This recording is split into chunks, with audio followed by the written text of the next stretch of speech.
What is going on, everybody? Welcome back to Double G Gaming. And while I have you here, these first couple of seconds are so critical in terms of keeping your attention. If anybody knows how to get, like, I spilled coffee on my keyboard the other day. If anybody knows how to clean it without taking the keys out of the keyboard for a computer, let me know right now in the comments or give me a link, send me something because they are stuck. Like, all the keys are just, I can still press them down, but they're really like hard to press. They're just stuck. I'm guessing with all the sugar that was in the coffee, it just got all over the keyboard and I don't know what to do.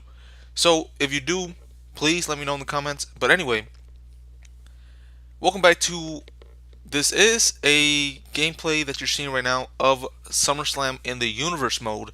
However, this is more like a podcast type video that I'm making.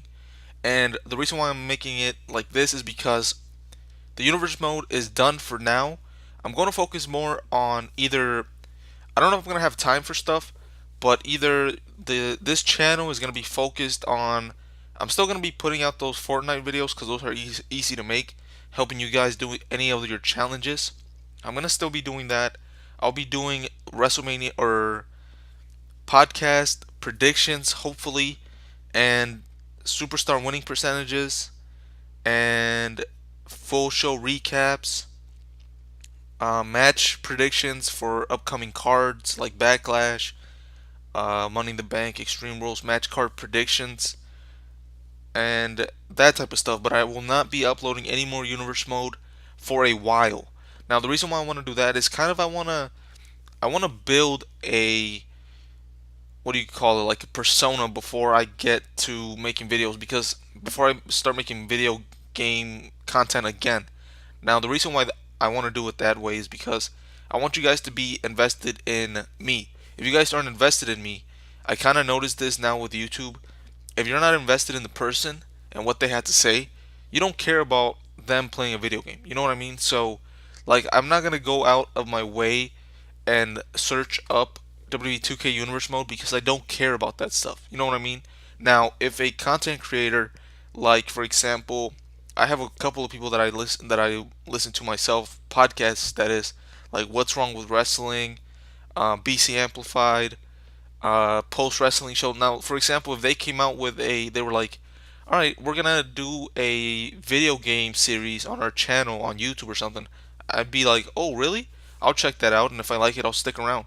But if I just, for some reason, stumbled across one of their videos and it was just, they were a W2K Universe Mode series, and then on the side they did podcasts and stuff, I wouldn't really care about it to click on them because I would want to know what they are about. So with that being said, I'm gonna let this, SummerSlam last universe video for a while play out. You guys will see some of the stuff that is happening, and the things that I wanted to talk about in this podcast is I wanted to run down mostly everybody that's on the roster right now and kind of give you my thoughts and opinions on how their storylines are going and what I feel about them personally, or not personally, but like how they are, how I perceive them on TV week in and week out, and what they could be doing if they aren't doing anything at this moment. So, for example, I'm gonna run down the roster on Raw, SmackDown, and I might do some champions on like the other shows like 205 Live and NXT, because I don't really want to run down every single roster member because that would just take too long. I'm gonna try to get through as much as I can in a quickest time possible. I don't want to be here for 2 hours because there are like 100 freaking people on the roster right now, and that's a detriment to them. But uh, let's just say we get started, shall we? Enjoy the SummerSlam gameplay, I guess. And once the SummerSlam gameplay ends, I will be giving you guys like screenshots, I guess, of things that are happening. So, without further ado, there's no rhyme or reason to how I'm going to be ordering these guys. So, let's just start it off with the Intercontinental Champion as of 2 weeks ago, Bobby Lashley. Now, he defeated Finn Balor, and it looks like he's going to be going up against Finn Balor, maybe the Demon at WrestleMania.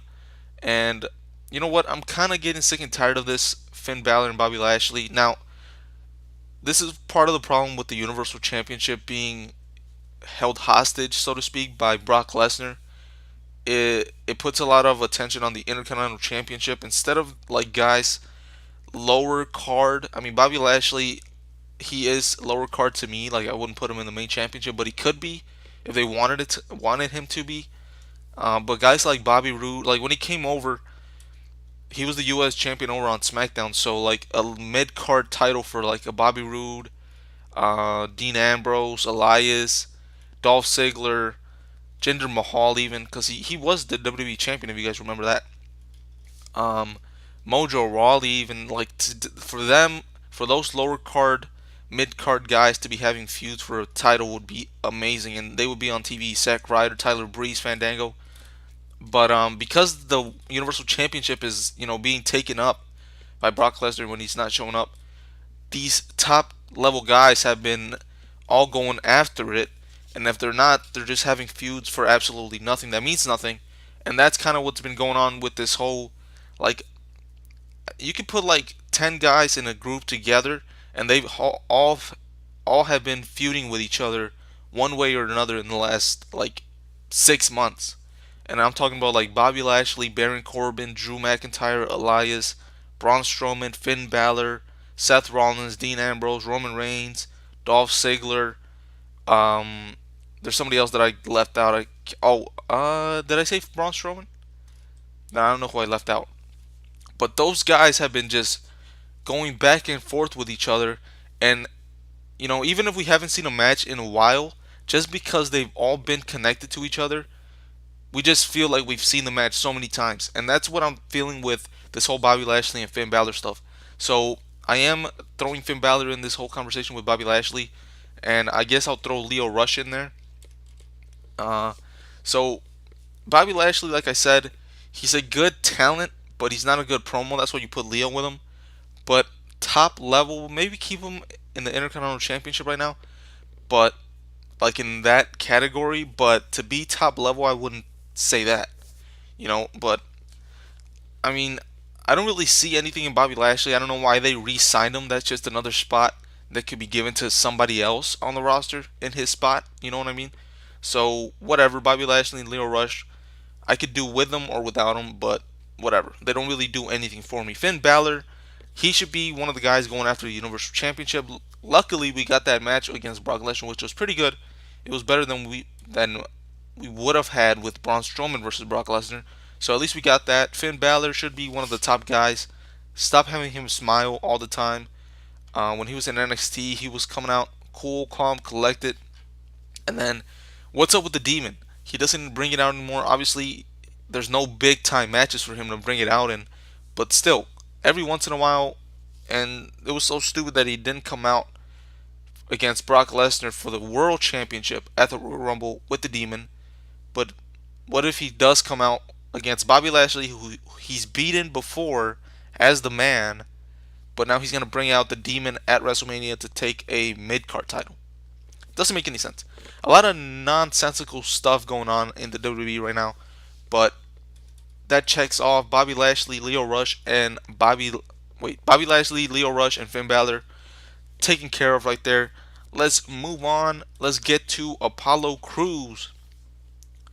Apollo Crews doesn't really do much as well, just kind of like Bobby Lashley. He's a good talent. Keep him low card right now. I mean, if you wanted to fire him, I could do with or without him. He is starting to show a little bit more personality, so to speak. But you know what, Apollo Crews, sorry, they're not doing with anything with you, and I could really care less if they did anything with you. Moving on. That was short and simple. That's what I want to keep it with most of these people, and we're gonna get quick through this stuff unless they actually have feuds going on right now. Alicia Fox, just fire her. Just get rid of her. What is she doing right now? She is not a good wrestler.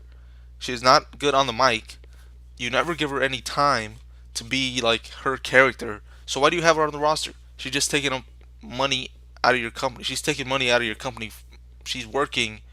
And didn't she cost Arn Anderson her job? No, I won't get into that. But Alicia Fox, why do you have her on the roster? She does nothing. In the last 10 years that she's been in the company, name one important thing that she's done besides make out with Edge. You can't name anything, right? So yeah, Alicia Fox, get rid of her. Who cares? Nobody needs her. She's not a good wrestler, especially in the women's revolution, evolution, devolution, whatever you want to call it. Alicia Fox is not needed on the roster right now. So see you later. Bye. Alexa Bliss. Uh, I mean, I don't know if she's injured still or whatnot, but she should be getting. Why not send her to SmackDown to take on Asuka at WrestleMania? Since we have two women from fucking SmackDown coming over to Raw to take on the Raw Women's Champion, instead of having her host WrestleMania. What does that even mean? Host WrestleMania. You put yourself in a match.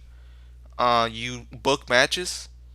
What does a host even do besides have like one or two skits that are unnecessary on an 8-hour pay-per-view?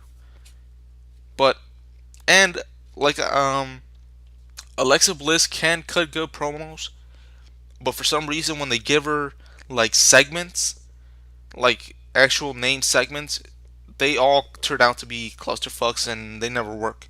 So just give her, if you're gonna have her go out there and speak, stop giving her like talking segments and just let her cut a promo on somebody that she's feuding with at that time. She's better that way, and stop like what would you say, like micromanaging, or I don't know. Alexa Bliss good on the mic. Uh she's a good female to have on the roster. So do more with her. Moving on, Akam and Razor the AOP. When they were in NXT, I didn't really care for them, and when they came up to the main roster and they lost Paul Ellering and they got Drake Maverick, that did it. That did even worse in terms of like me caring about them. I mean, they're as green as Braun Strowman was when he first started out, uh, and they're probably still that green. I haven't really seen much of them on the main roster, but on NXT they would be carried by their opponents. They would be constantly in gimmick matches or in multi-person matches, so that they could be carried by the other guys. And then once they lost Paul Ellering, they didn't have a mouthpiece, so that means they can't cut a good promo. And I remember one time when they did get promo time against, I think it was Titus O'Neil. They were like, one of them was like, "What can you possibly teach? No, what can you possibly learn us?" That didn't make any sense. So yeah, AOP, get rid of them or just have them job to who knows, so that people can get over on a tag team and get tag team title shots. But unless you're gonna give him Paul Ellering again or a good mouthpiece, I don't really see why they would be on the roster. All right, we have Bayley and Sasha Banks now, the women's tag team champions. Now, this is recorded the night after Monday Night Raw on March 18th, when Sasha Banks took on Natalya, when Beth Phoenix announced she was going to be coming out of retirement to take them on at WrestleMania for the tag team titles. So, before that, I did not care to see Beth Phoenix and Natalya, especially because of Natalya. I didn't want to see a tag team match between them and Boss and Hug. Now, like, I'm kind of more interested. However, then they brought out Nia Jax and Tamina, which means it could be a triple threat tag team match, and I don't want to see that. Nia Jax and Tamina, you lost at the Chamber, you lost at Fastlane clean, so why do they deserve another shot? If you are gonna do a straight up 2-on-2 Boss and Hug versus Natalya and Beth, I would probably prefer to see that instead of a three way. If you want to do a three way and add the Iconics, that will be fine. That will be perfectly fine because we haven't seen them have a title shot. If you want to do a fatal four way, I mean that's just too much. But go ahead and do it with the Iconics, Beth and Natalya, Nia and Tamina and Boston Hug at least. But it's probably going to be a clusterfuck, just like I said it was going to be at the Elimination Chamber, and a fatal four way at WrestleMania between all those people, especially Natalya, Beth Phoenix, who hasn't been around in a long ass time, Tamina, Nia Jax, whose work rate is pretty low. Sasha Banks and Bayley are only as good as their opponents, and Billy Kay and Peyton Royce, they are improving, but they don't really have that much in ring time to put on a classic match. You know what I mean? So they can't really carry anybody. So that match could be a disaster. So Bailey and Sasha Banks, I don't know why they're in a tag team right now. They could also be going after Asuka on SmackDown, seeing as Becky and Charlotte are going after the Raw Women's Champion. Especially, we don't have anybody on SmackDown that is on the same level as Asuka to take her on. So right now, Bailey and Sasha Banks could be used in that spot. But no, they're you know stuck in this tag team for what seems to be like 2 years now, or whatever it has been. And if they lose at WrestleMania, these tag team titles they don't mean anything. After WrestleMania, you can start flipping the titles around. But right now, keep them on Bailey and Sasha, and let them let this whole long ass friendship tag team storyline play out, finish out with a long title run with the tag team titles, and don't just take them off now because then we're not gonna care again. So I think I just took out Bailey, Sasha Banks, Nia Jax and Tamina. I'll just say this so I can take them out as well. Um, like take them out of the conversation of the roster. I already talked about them. Nia Jax and Tamina. Tamina, get rid of her. I could care less if she's on the roster. She has never shown any sign of anything. I mean, she's terrible in the ring. She, I doubt she can cut a good promo. Nia Jax, she's fine on the roster as a heel, but as a tag team, I don't know why they pair her up with Tamina. Nia Jax is better alone, and that's not saying that much. But still, if you want to keep Nia Jax, that's fine. But just have her be alone and a heel because she does better work as a heel. You don't really believe her as the babyface anti-bullying shit that she did last year when she went up against Alexa Bliss. But anyway, so I took them out. Natalia, kind of like Alicia Fox, she was good in. Oh, actually no, because Alicia Fox was terrible in 2000 in the late 2000s. Natalia was decent back in like when she first started because she was one of the only women that could actually wrestle. But now the competition has gotten so much better, and the in-ring skills have gotten so much better with the women that Natalia just seems like a diva. So from back in the day, so Natalia, put her in a backstage role, send her to NXT to help those people out. On the main roster, enough is enough of Natalia. She's been around way too long, and she hasn't contributed much. When is the last time she's put on a good match? Right? You can't think of anything? I can't either. Bam, see you later. Bailey, Sasha Banks, Nia Jax, Tamina, Natalia, uh, all talked about there. Next up, Bo Dallas. Let's throw in Curtis Axel in there. Bo Dallas, Curtis Axel, good pieces to just get people over on them. Um, they're good on the mic. They're funny. I like them, but as a tag team, they can only be taken as comical right now. If you split them up, maybe Bo Dallas could do something. And if the Universal Championship came back on Raw, you can give Bo Dallas title shots or title reigns even with the Intercontinental Championship. I wouldn't mind seeing that. Maybe team Bo Dallas up with Bray Wyatt if Bray Wyatt ever decides to come back. Where is Bray Wyatt? And Curtis Axel, he said it before. I don't know how old he is, but he could go down to NXT and help some of the young guys out. I mean, he was never good as a singles run with Paul Heyman, but now he's kind of matured a little bit. He can add more to the table, and yeah, Bo Dallas, Curtis Axel, good people to have on the roster. If they did a little bit more with Bo Dallas, I wouldn't mind it, and I'm pretty sure most of you guys wouldn't either. He's good on the mic, good in the ring. Why not? Curtis Axel, all right, but he could be suited for a backstage role or something like that. Moving on, Baron Corbin. Now, Baron Corbin, Jesus Christ, man. I don't even know where to start with Baron Corbin. And I'll throw in Kurt Angle there, even though he's not really part of the roster. He's more part time. But Baron Corbin, I don't know what it is about his voice or the way he delivers his promos that is just so damn boring. They give him so much promo time as well on Raw and on paper, whatever. They just give him so much promo time every time he comes out. It makes it unbearable to see him when he comes out when that song hits. It just like, oh my god, we're in for like 30 minutes of dead silence, boring stuff. I mean, and he has some good moves in the ring. I'll give him that. But now that he's wearing this vest, it also takes a little bit out of it because you're like, why the hell is he wearing this stuff to wrestle? Makes no sense. Baron Corbin is boring as fuck when he cuts his promos. He goes on way too long.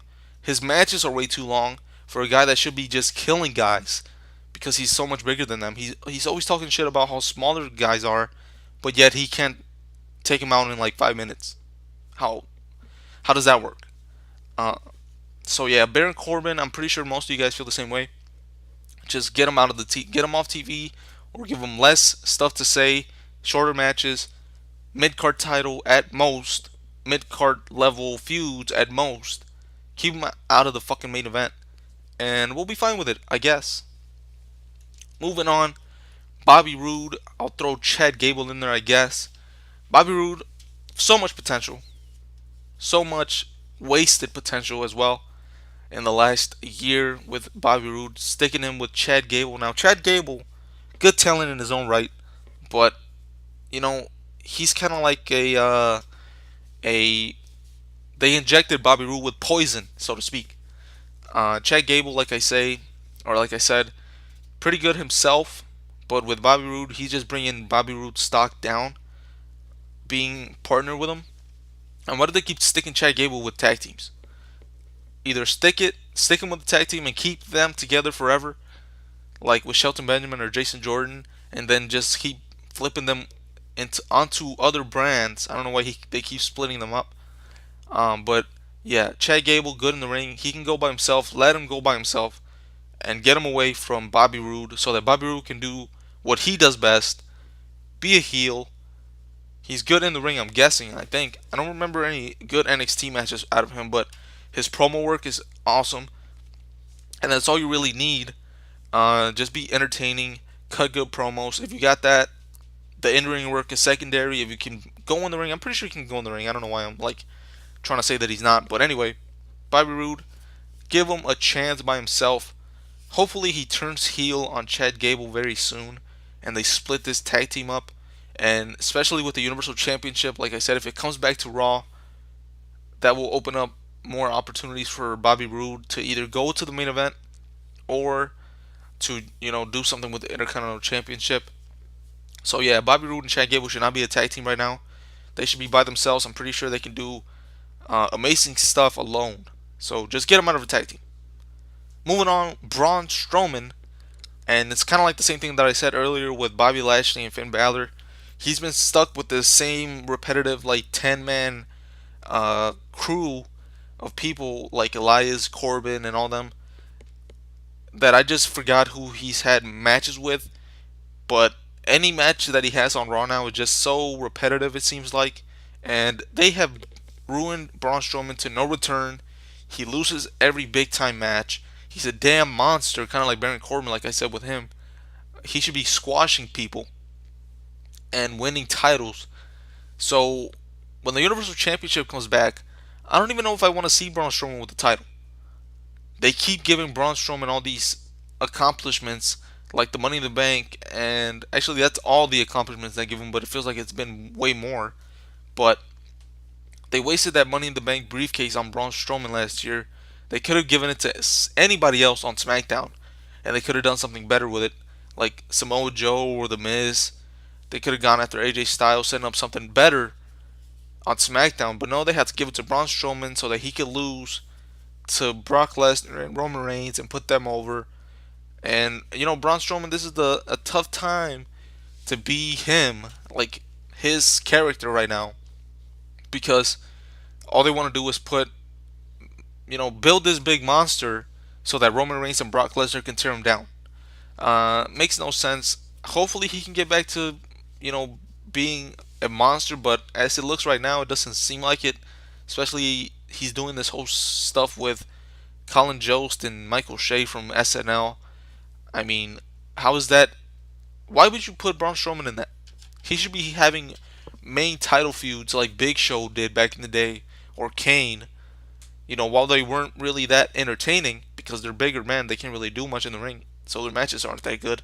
But still, Braun Strowman can put on a heck of a 10-minute match if given the right opponent. So that's all I gotta say about Braun. I mean, he had potential They screwed it up, and now it's gonna be tough to get him back on track if they do ever want him to be back, in the main title contention. Bray Wyatt, moving on to the next guy. Bray Wyatt, where has he been? That's all I gotta say about that. I mean, I can't really say much. He's not really doing anything. They kind of screwed him up, kind of like Braun Strowman, just like a monster that said all this stuff that he was gonna do, but then never really did it. He won the WWE Championship. That was at his peak, and then after that, he just fell off. And then he came over to Raw, fell even more off. Was partnered with Matt Hardy, fell even more off, and then Matt Hardy got injured, and then Bray Wyatt has just been off TV since like SummerSlam.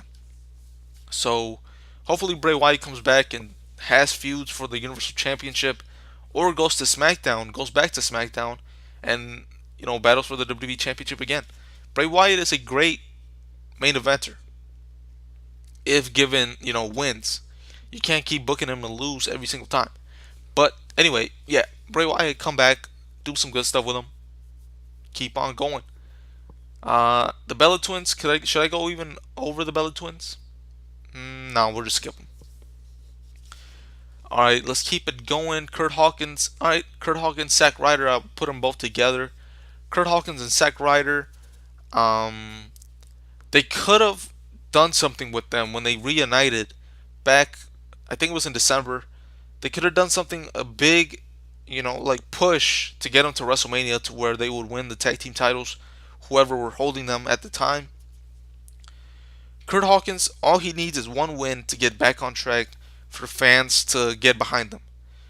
I know he has this like long ass streak that you're like, how the hell do we end it? How about this? You just give him a win. Sure, it has to be a little bit more impactful than other people just winning a match because it is Kurt Hawkins and his whole streak. But it's not that difficult. Give him a couple losses leading up. Every time, like for example, he has a streak of like from 5 matches. He wins the fifth one, but from the beginning, from the first through the fourth match, he keeps getting closer to getting that victory. And then that fifth match is when he finally gets the victory. The crowd goes wild, and Kurt Hawkins, Zack Ryder, gonna go up to bigger and better things. Goes through the tag team division, makes it to WrestleMania, becomes the tag team champions. Great moment, great stuff, but they decided not to do anything with him. Why do they keep pairing people up, doing something for one night, and then just kind of throwing it in the back burner? In the back burner. They just forget about him, or what the hell is going on? You know what I mean? Like, continue freaking things. Like, continue storylines, continue momentum for the superstars. And if you don't see it going how you like it, end it. But end it so that there is a um, finish to the storyline. They just keep throwing stuff. Like, for example, Mojo Rawley. I'll throw Mojo Rawley in right now because I don't really have anything to say about him. Mojo Rawley, they've been doing these whole like promos in the backstage where he's just talking to himself in the mirror. So when this first came out, I was like, you know what? He's probably gonna do one like today, and then the next week. But then after that, we're not gonna see him again for a while, and then he'll cut another one. But then we won't see him have a match, or if he does have a match, it'll be a squash, and then we won't see him again for like 3 weeks. And that's exactly what's been going on.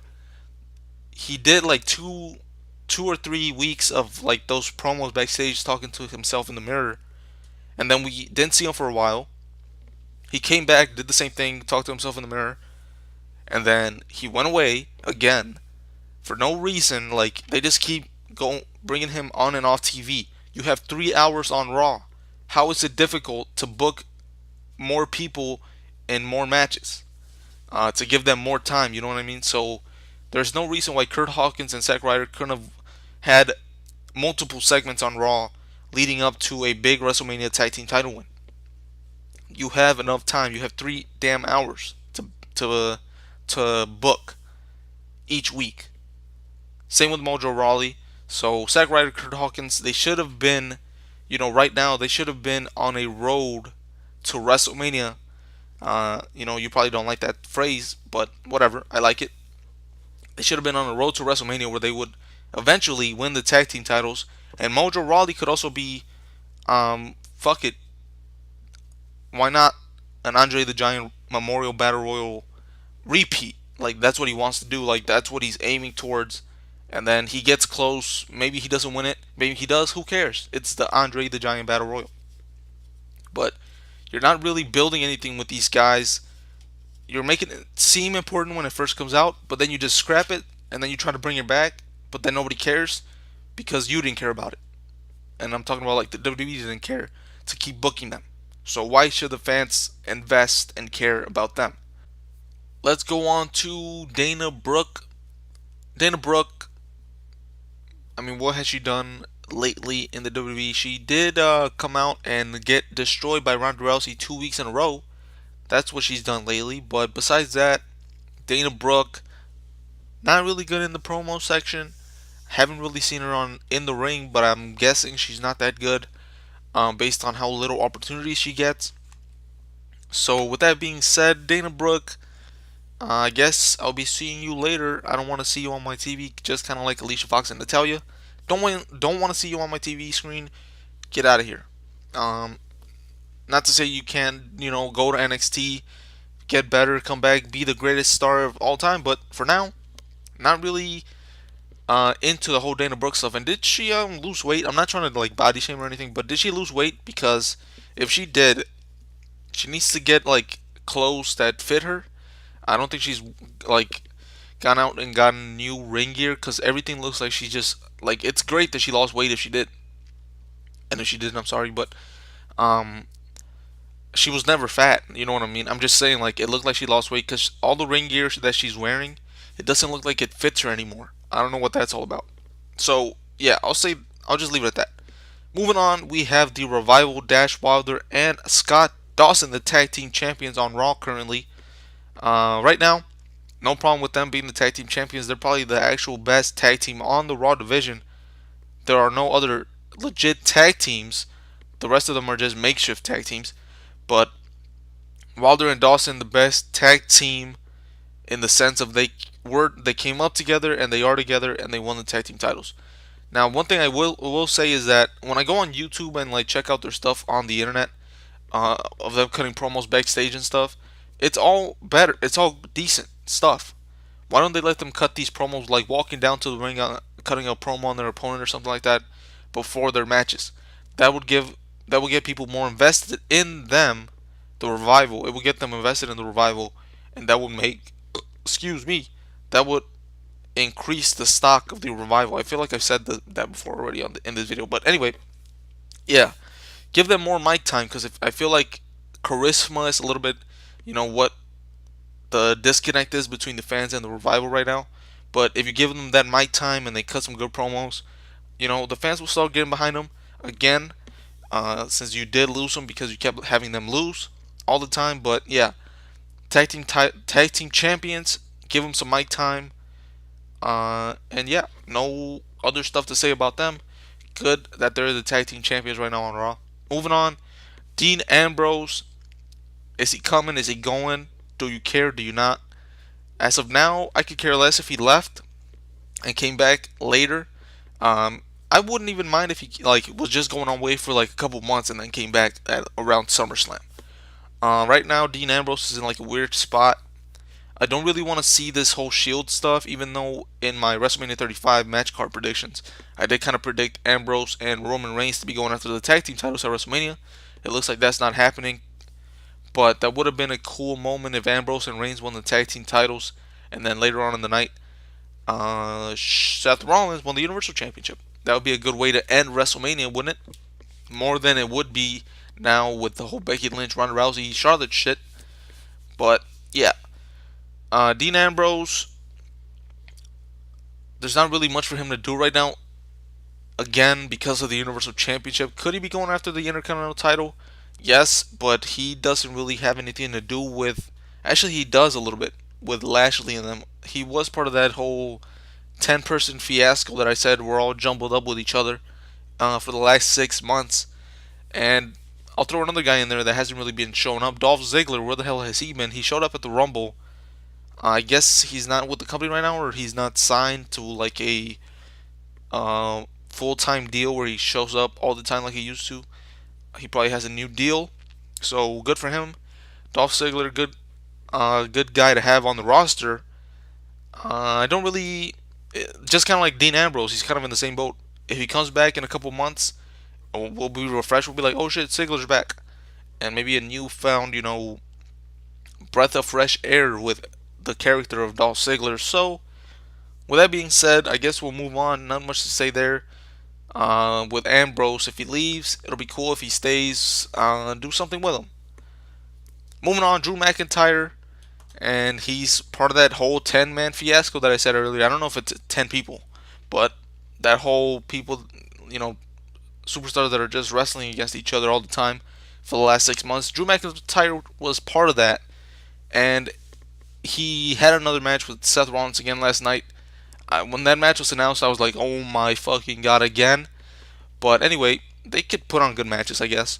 So that's not a disappointment there. Drew McIntyre, they are building him up to be this monster, and I'm kind of afraid now because he is going after Roman Reigns at WrestleMania that he's gonna get that momentum all derailed.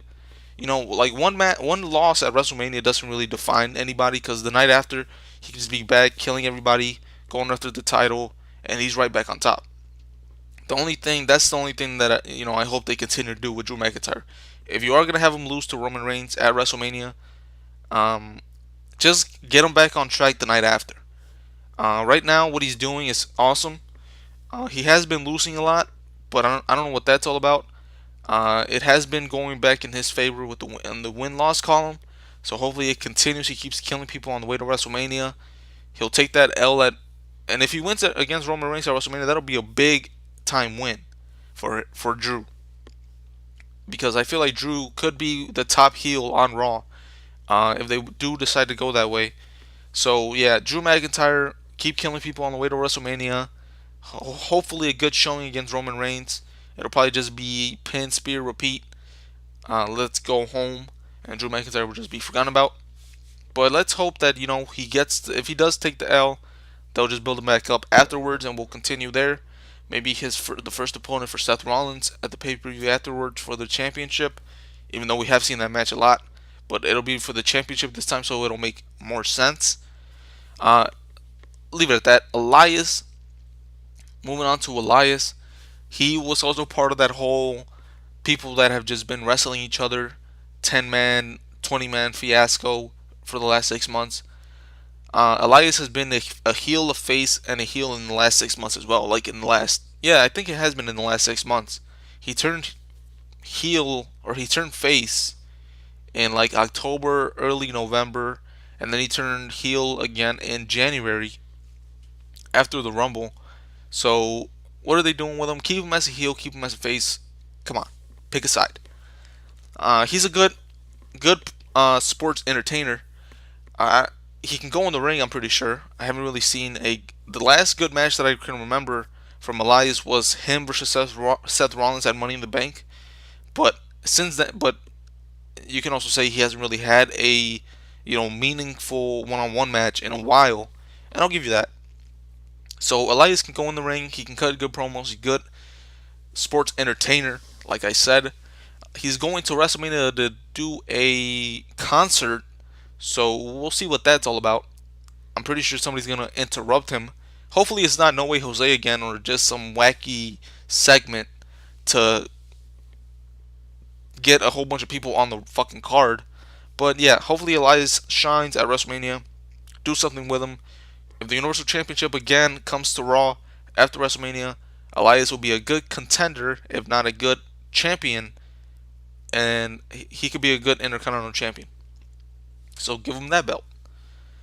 Ember Moon, haven't seen her in a while. I think she's injured, so hopefully she gets back. All I gotta say about that. Fandango as well. I think he's coming back, so I'll put Tyler Breeze in there with him. Why not? Breezango, good tag team. Keep them together. If not, Fandango could be a good Intercontinental Champion. Tyler Breeze could be a good Intercontinental Champion. Yeah. Either way, I don't mind them being on the roster. They bring something to the table. Moving on. I already covered Finn Balor, so we'll keep on going. I know I said I wasn't gonna do this any rhyme or reason, but I'm going in alphabetical order. Moving on to Goldust. Is Goldust even still on the roster? I'll just skip him. The Lucha Fuck Party. Not much to say there. I am Hispanic, um, and I don't really care to see these people. I mean, they are stereotypical, but I don't really care about that as long as they were entertaining, but they're not. I mean, Kalisto given so many chances, Dorado and Metalik not really given a chance on the mic, so I don't know what they can contribute. Sure, they're good lucha libre wrestlers. Otherwise, why would they be lucha libre wrestlers? But yeah, I don't really care about the wrestling. We have a lot of good wrestlers. Show me a little bit more of the entertainment side. And Kalisto, Metalik, and Lince Dorado does not show that. So I could care less if they came or went. And I would prefer them if they just left the Raw roster. Moving on to Heath Slater, the one man band, baby. He could also be a good, like, mid card, beat him to get to the mid card title type opponent. Because I don't see Rhino on here, so I'm guessing he retired or he's not on the roster anymore. But yeah, Rhino is not appearing on the Raw roster right now. So he's Slater by himself. He could also be paired with somebody that's not doing anything. I wouldn't mind that. Maybe Curtis Axel. Heath Slater and Curtis Axel. Leave Bo Dallas alone and do his single stuff. Heath Slater, Curtis Axel, and a little fun tag team to just get over on. To get, to build some steam up to get maybe a title shot. Just like the jobber. Slater is like, there's a place for Slater. That's what I'm trying to say. Like, he's not. If you get rid of him, you'd be losing a little bit of something there. Uh, so yeah, he's Slater. He could stay, but he could go. But I would prefer him to stay, just to have you need low card talent. Could he be Intercontinental Champion? Maybe, if they build him up right. But Slater is just a good little, like,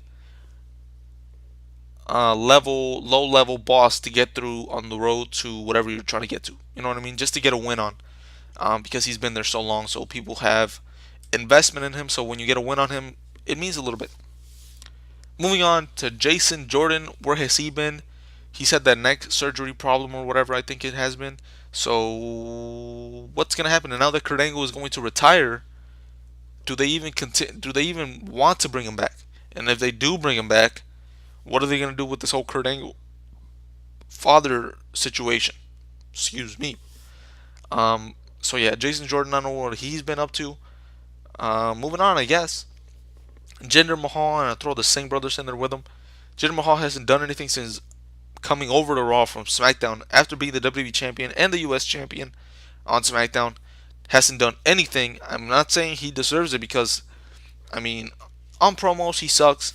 In the ring he doesn't really bring much. He's just a, I mean, he could be another Heath Slater type person, but because he's been WWE champion, I wouldn't write him off just yet as a jobber, so to speak.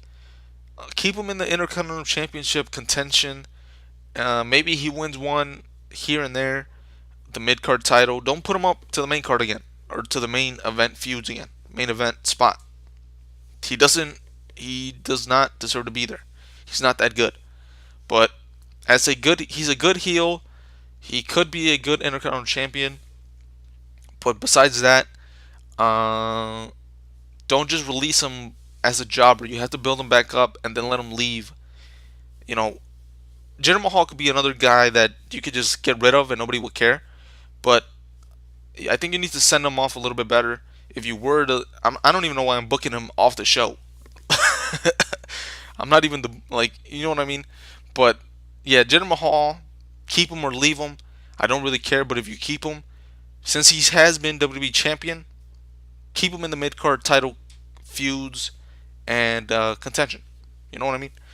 Moving on. I think I already did. I cover no the Ascension. I haven't covered the Ascension. Um, the Ascension. If you let him go, that would open up a spot for a tag team to come up from NXT. Like Heavy Machinery could get more spots that the Ascension would most likely be getting or not getting. I don't know. But yeah, the Ascension hasn't done much on the main roster since coming up from NXT. I never saw him on NXT, so for everybody that's saying they were good on NXT, you should have seen that. Who cares? What have you done for me lately? They haven't done anything, and they both look out of shape. I mean, I don't blame them since they are never on TV, but still, it doesn't really seem like they care to be there. So why give him a spot on the roster? Just let him go. Leo Rush, I already covered him. The Riot Squad now. Liv Morgan and Sarah Logan, they did not spend enough time in NXT to kind of learn the whole WWE way of doing things. They were pushed up too quick, so now they just have to learn on the fly. Liv Morgan and Sarah Logan, I would keep them as a tag team, keep them as tag team title contenders for the title belts. Give them a reign or two here and there. But Ruby Riot, I think you can do more with her, especially if you build Liv Morgan and Sarah Logan as a good tag team in that division. Ruby Riot could be a good heel champion one day because you would have Liv Morgan and Sarah Logan causing actual chaos, like actually have them, kill Ruby Riot's opponent, cheat for her, so that she can win matches. So yeah, Liv Morgan, Sarah Logan, keep as a tag team. You can keep them as a stable as well. I mean, I don't see why they are because they don't really mesh well, but they've been together so long. Why not just keep them together? Liv Morgan and Sarah Logan go after the tag team titles. Ruby Riot does her singles stuff. Moving on to Mickie James. Mickie James could be somebody that Asuka could be facing on SmackDown. Why not do that? But they've also been treating her like garbage ever since she's been on the main roster on Raw. So why should anybody care, right? But no, she's been there so long. She deserves more. She could have had another title run. I mean, you gave Natalia a damn title. The first feud for Charlotte when the Raw Women's Champion was, or when the Women's Championship came back. Natalia was the first freaking feud for Charlotte. So why hasn't Mickie James? Actually, Mickie James has had a feud for the belt. It was against Alexa Bliss, so I'll give him that. But I feel like she could do way more than she has been doing in the last couple of years on the main roster. So, yeah, Mickie James, do a little bit more with her. She is a damn legend.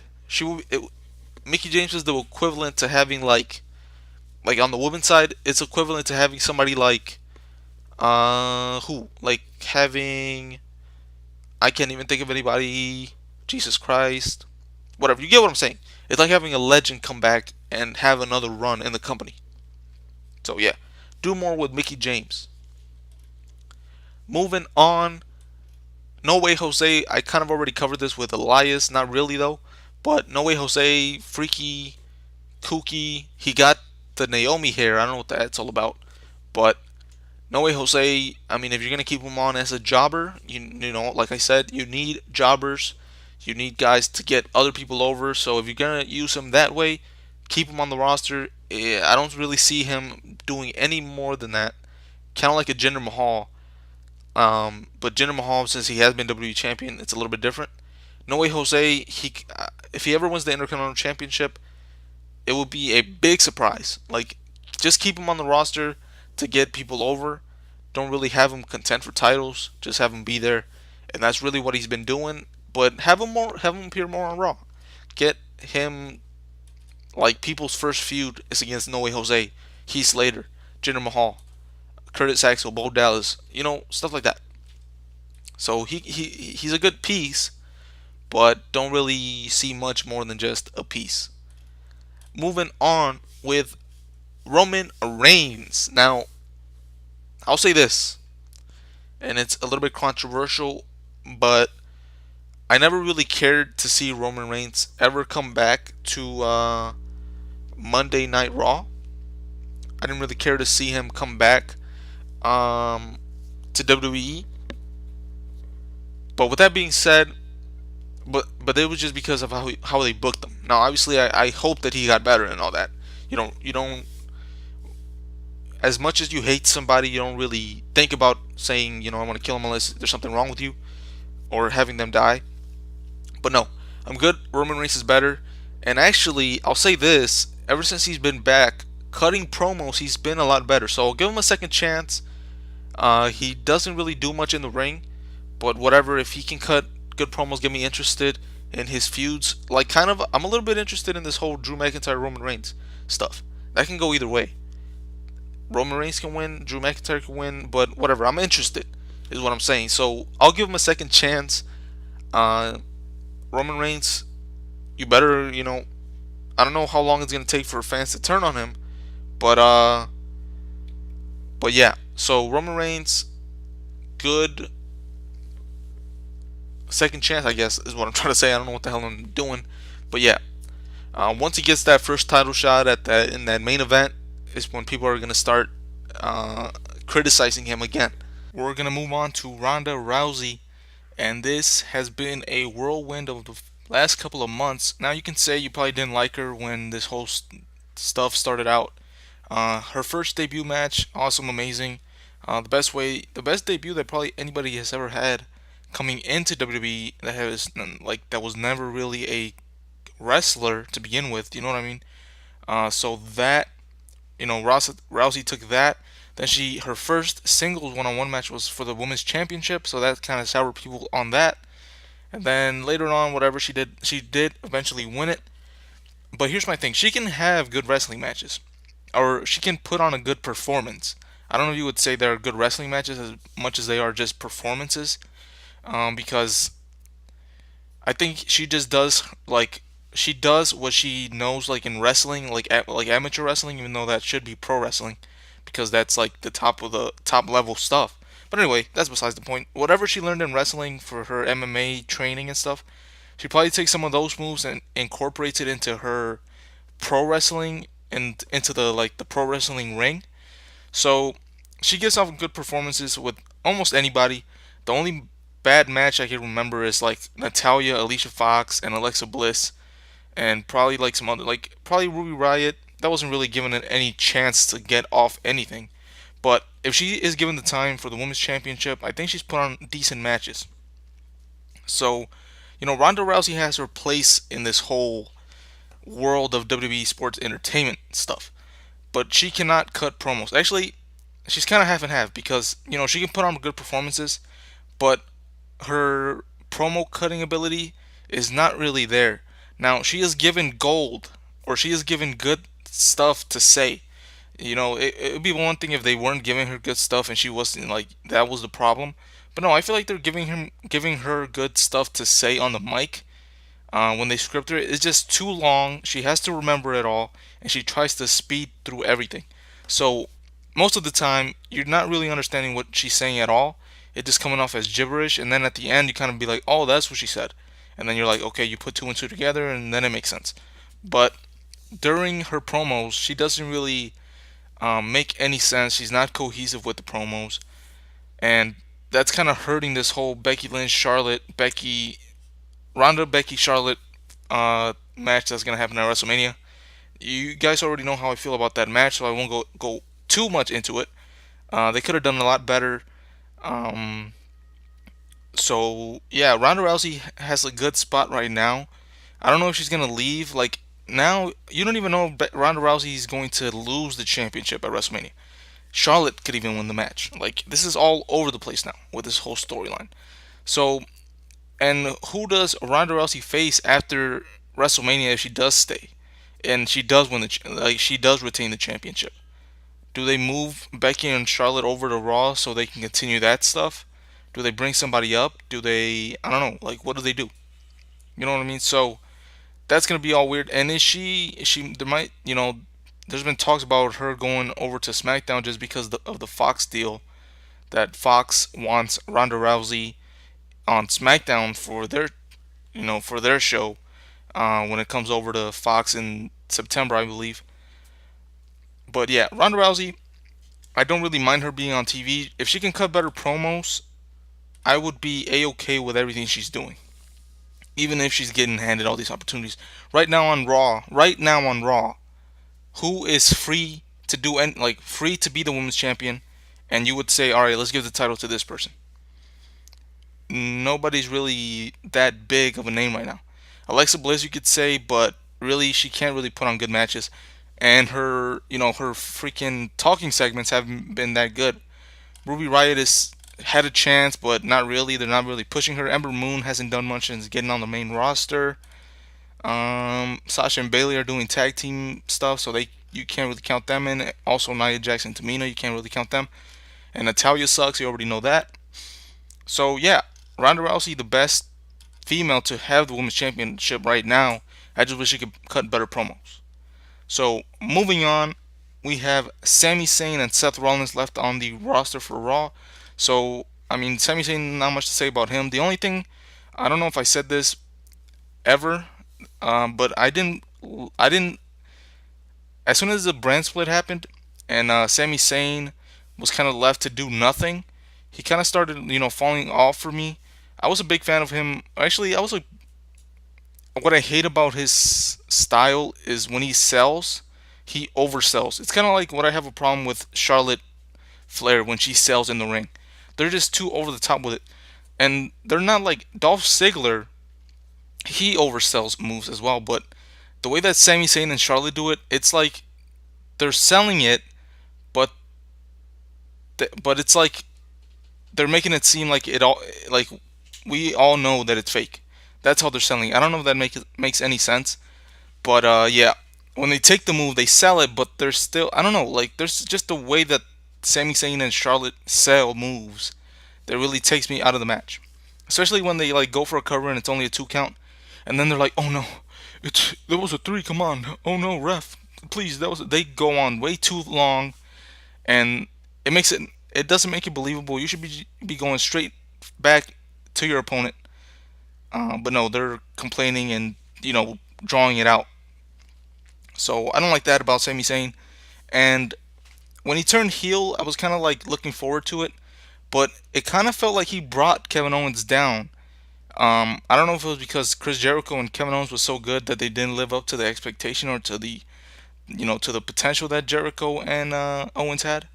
But yeah, Sami Zayn and Kevin Owens didn't really do it for me either, especially with the whole Yep movement. Sami Zayn is like this quirky, corny type character, which can work. I mean, Sami Zayn, I'm not gonna say you need to fire him, like you know what I mean. Like he does belong in the WWE, but I don't know. Just I don't know if he's better as a face, a heel.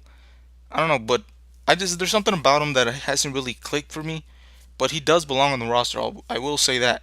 But I'll leave it at that. We'll see what he does when he comes back. Moving on, finally, the last person on the Raw roster is Seth Rollins. Actually, they have Titus O'Neil on there. Do I want to really go into Titus O'Neil? I mean, if you don't want to fire him because he does all these extracurricular activities like going out to charities and stuff, that's fine. Don't fire him. But put him in the backstage role. Don't have him wrestle anymore. I remember in 2016 they were giving him somewhat of a push. Then he shoved Vince McMahon the day Daniel Bryan retired, and then that ended. And then after that, Titus O'Neil has just gone back to being a jobber. So Titus O'Neil, put him in a backstage role or something. If you don't want to fire him for charity stuff, have him do that only, but keep him out of the ring. Finally, we have Seth freaking Rollins. I mean, there's not much to say. He should be the top star on Monday Night Raw, and he kind of is that way, even though he is prone to that whole 50-50 booking. He doesn't really, when you see that he's gonna get momentum, they drag him back down, just like when he had the Intercontinental Championship. I mean, 2018 should have been the year for Seth Rollins to go into SummerSlam and win the Universal Championship. But no, they decided to give it to Roman Reigns. Everybody hated it, and it would have been so much better if it was Seth Rollins who did that. Uh, and who knows, he probably would still be Universal Champion going into WrestleMania. And also, do you guys think Drew McIntyre and Roman Reigns was going like if Roman Reigns didn't go out with leukemia? Do you guys think that Roman Reigns and Drew McIntyre was gonna be the Universal Championship match for this upcoming WrestleMania instead of Brock and Seth because they had to switch the title because of Roman Reigns leaving? I feel like that's what was supposed to happen. Roman Reigns and Drew McIntyre was probably the original plan for the Universal title match. Now, was McIntyre gonna win the championship? Probably not. But still, I think that could have been already planned from the beginning, even before Roman went out. So besides that, let's keep on talking about Seth Rollins. He's in this rivalry with Brock Lesnar, and he's not getting any licks on Brock. I mean, Finn Balor got a couple shots in on Beast before his match with Brock at the Royal Rumble, and Seth Rollins really hasn't done much to build this feud. And this feud, once we get over to SmackDown, I'll talk a little bit more about it. But now, ever since they fucked up the whole Becky Ronda stuff, and they added Charlotte, and seeing this whole Brock Lesnar and Seth Rollins not really play out it's almost like the whole AJ Styles and Nakamura feud from last year. It was just basically we're having a match at WrestleMania. Let's just do the simplistic build to it. So Seth and Brock also doesn't do it for me as the main event. I wouldn't mind seeing Kofi Kingston and Daniel Bryan now main event. Like who gives a fuck? That's like the best told story so far. Vince McMahon has some more say into it, and it's kind of getting irritating, but they're still piquing my interest. So yeah, Seth Rollins, Brock Lesnar. I guess I'll talk about Brock Lesnar here as well. But yeah, Seth Rollins, he should be the top babyface. Stop scripting these people because they can cut promos on their own. Remember when he was a heel, he cut some of the best promos on the freaking show. So why not just let him go out there and cut babyface promos by himself? Don't give him scripts because he sounds unorganic, ungenuine when he cuts them. So yeah, just let him be himself. I feel like him being himself as a face would draw big money, and especially if he does defeat Brock Lesnar. Remember last year, Roman Reigns was the lock of the millennium, of the century, of the universe, of everything, to win the Universal Championship off Brock Lesnar at WrestleMania, and that didn't happen. So I still have my doubts whether they will give Rollins the win at WrestleMania over Brock. And for people saying that he's gonna go to the UFC, I think we should all just stop because that's been the rumor for the last like 3 years, and Brock Lesnar continues to be on the roster.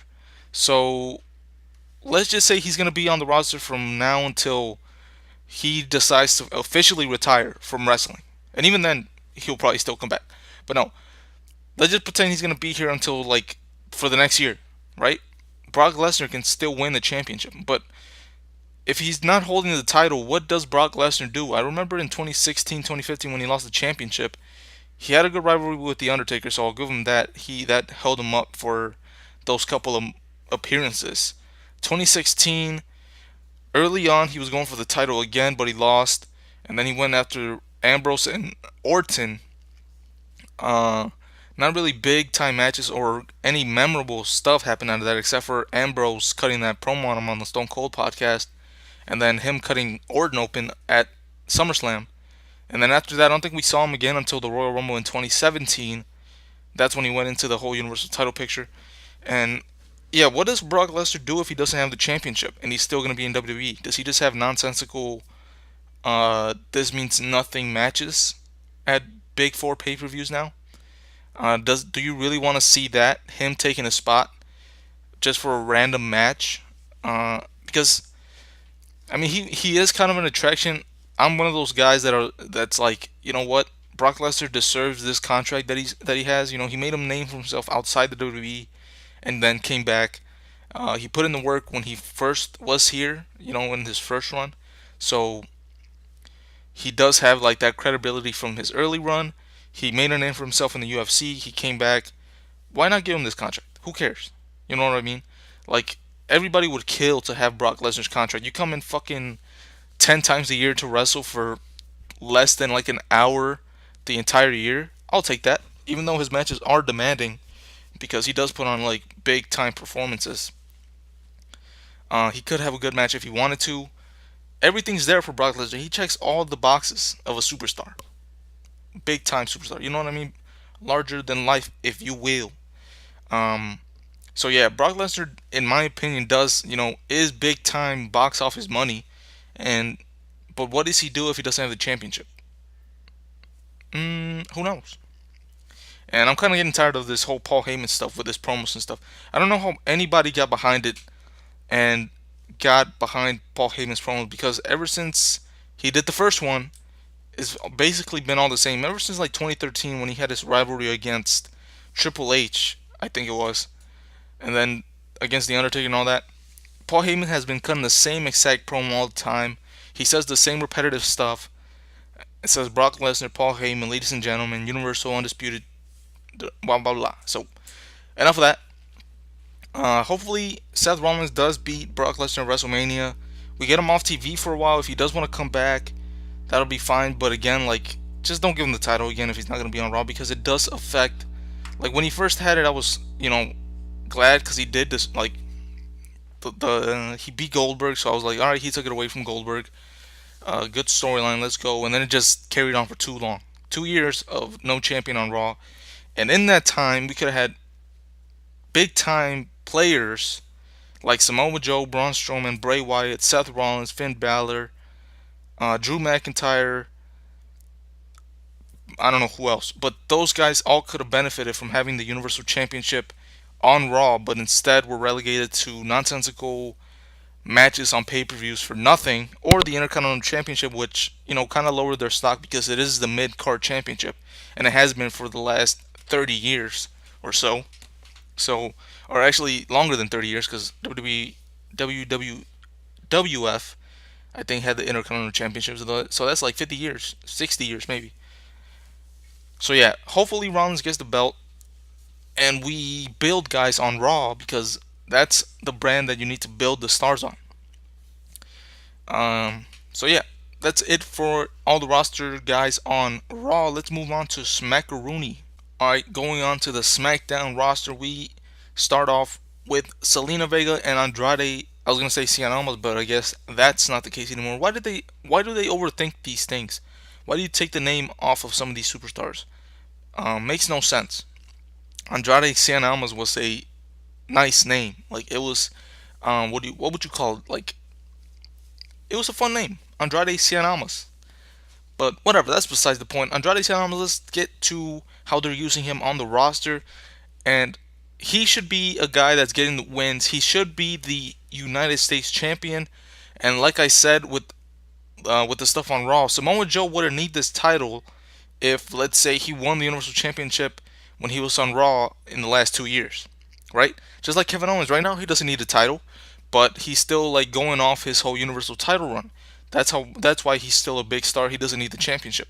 Samoa Joe, if he was the Universal Champion, we wouldn't need him right now uh, to be holding the U.S. Championship, and that could open up a spot for Andrade Cien Almas or Andrade. Sorry, Selena Vega does her stuff.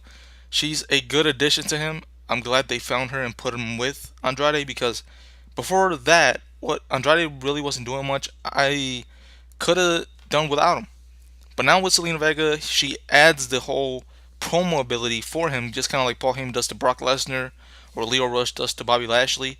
As much as you might hate Leo Rush, he does help Bobby Lashley in his promos because Bobby Lashley can't cut him. So yeah, Andrade can't really speak English that well, so good they give him Selena Vega. Why not? Andrade needs to be U.S. champion. He needs to stop losing nonsensical matches that don't mean anything. Have him win. Have him build up, kind of like Elias.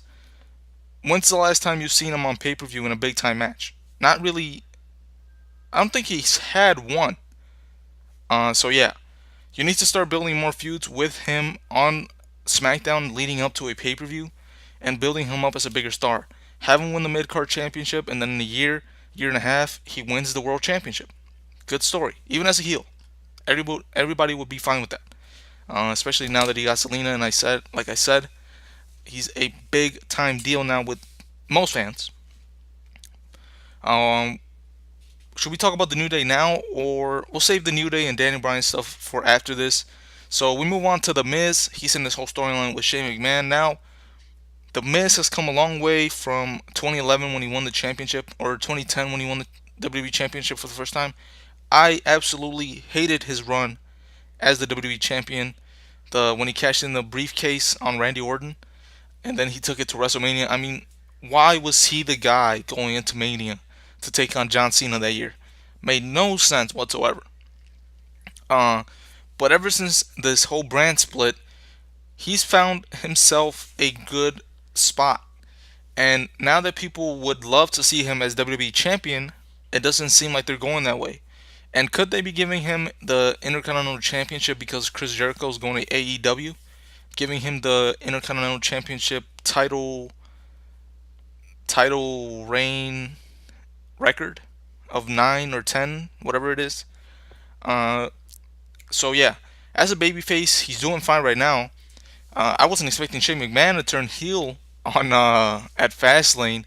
I was kind of thinking it was gonna be The Miz over Shane. So that's a cool little thing. It's a cool, different approach to things. Now, can Shane McMahon stay heel, or will he go back and forth like Stephanie and Triple H? heel and face. Who knows? So hopefully they keep Shane McMahon heel. They keep him one thing and just kind of demolishes the Miz from now until WrestleMania. The Miz hopefully gets his payback at Mania and looks strong. And if Daniel Bryan is somehow still WWE champion going forward, hey, Daniel Bryan The Miz sells itself. So I wouldn't mind that to be his first championship match after Mania if Daniel Bryan is still the champion. Sonya Deville and Mandy Rose, like I've said before, these two are clicking on all cylinders. They've gotten better. Mandy Rose a lot more than Sonya Deville, at least what I've seen and what I've taken away from things. So Sonya Deville, she's still like, I don't know if she can cut promos real good. Her character, I don't really get her character. She deserves a spot on the roster. Let her, build a little bit more. Um, what was I gonna say? Let her get better a little bit more. Give her some more, time to develop and stuff like that. So yeah, Sonya Deville, Mandy Rose doing good stuff. I don't mind them on the roster. Good stuff for them. I mean, Mandy Rose, Sonya Deville, they could be women's champion in the next couple of months if given the chance, if given the time. I wouldn't mind seeing them as women's champions. But right now, let them develop a little bit more. Moving on, Sin Cara. Is he still on the roster? What is he doing? Who cares? Sin Cara, just get rid of him.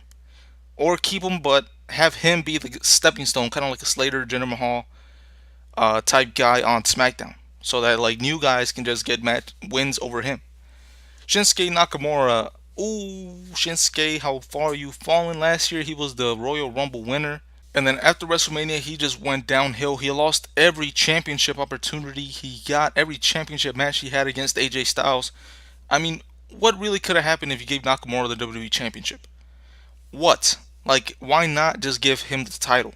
Who cares? You gave Jinder Mahal the freaking WWE Championship. You can't give Nakamura that title? Makes no sense.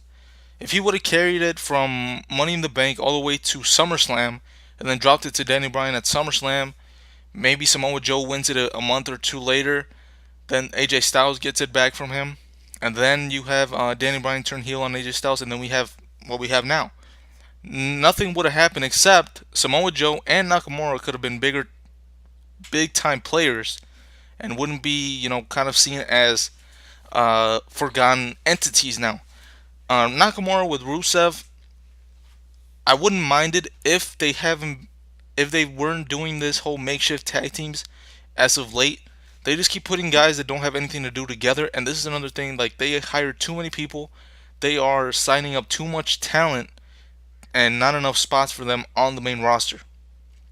Can you imagine if there was no brand split, how many guys would be left off TV just because they didn't have a program for them at that time?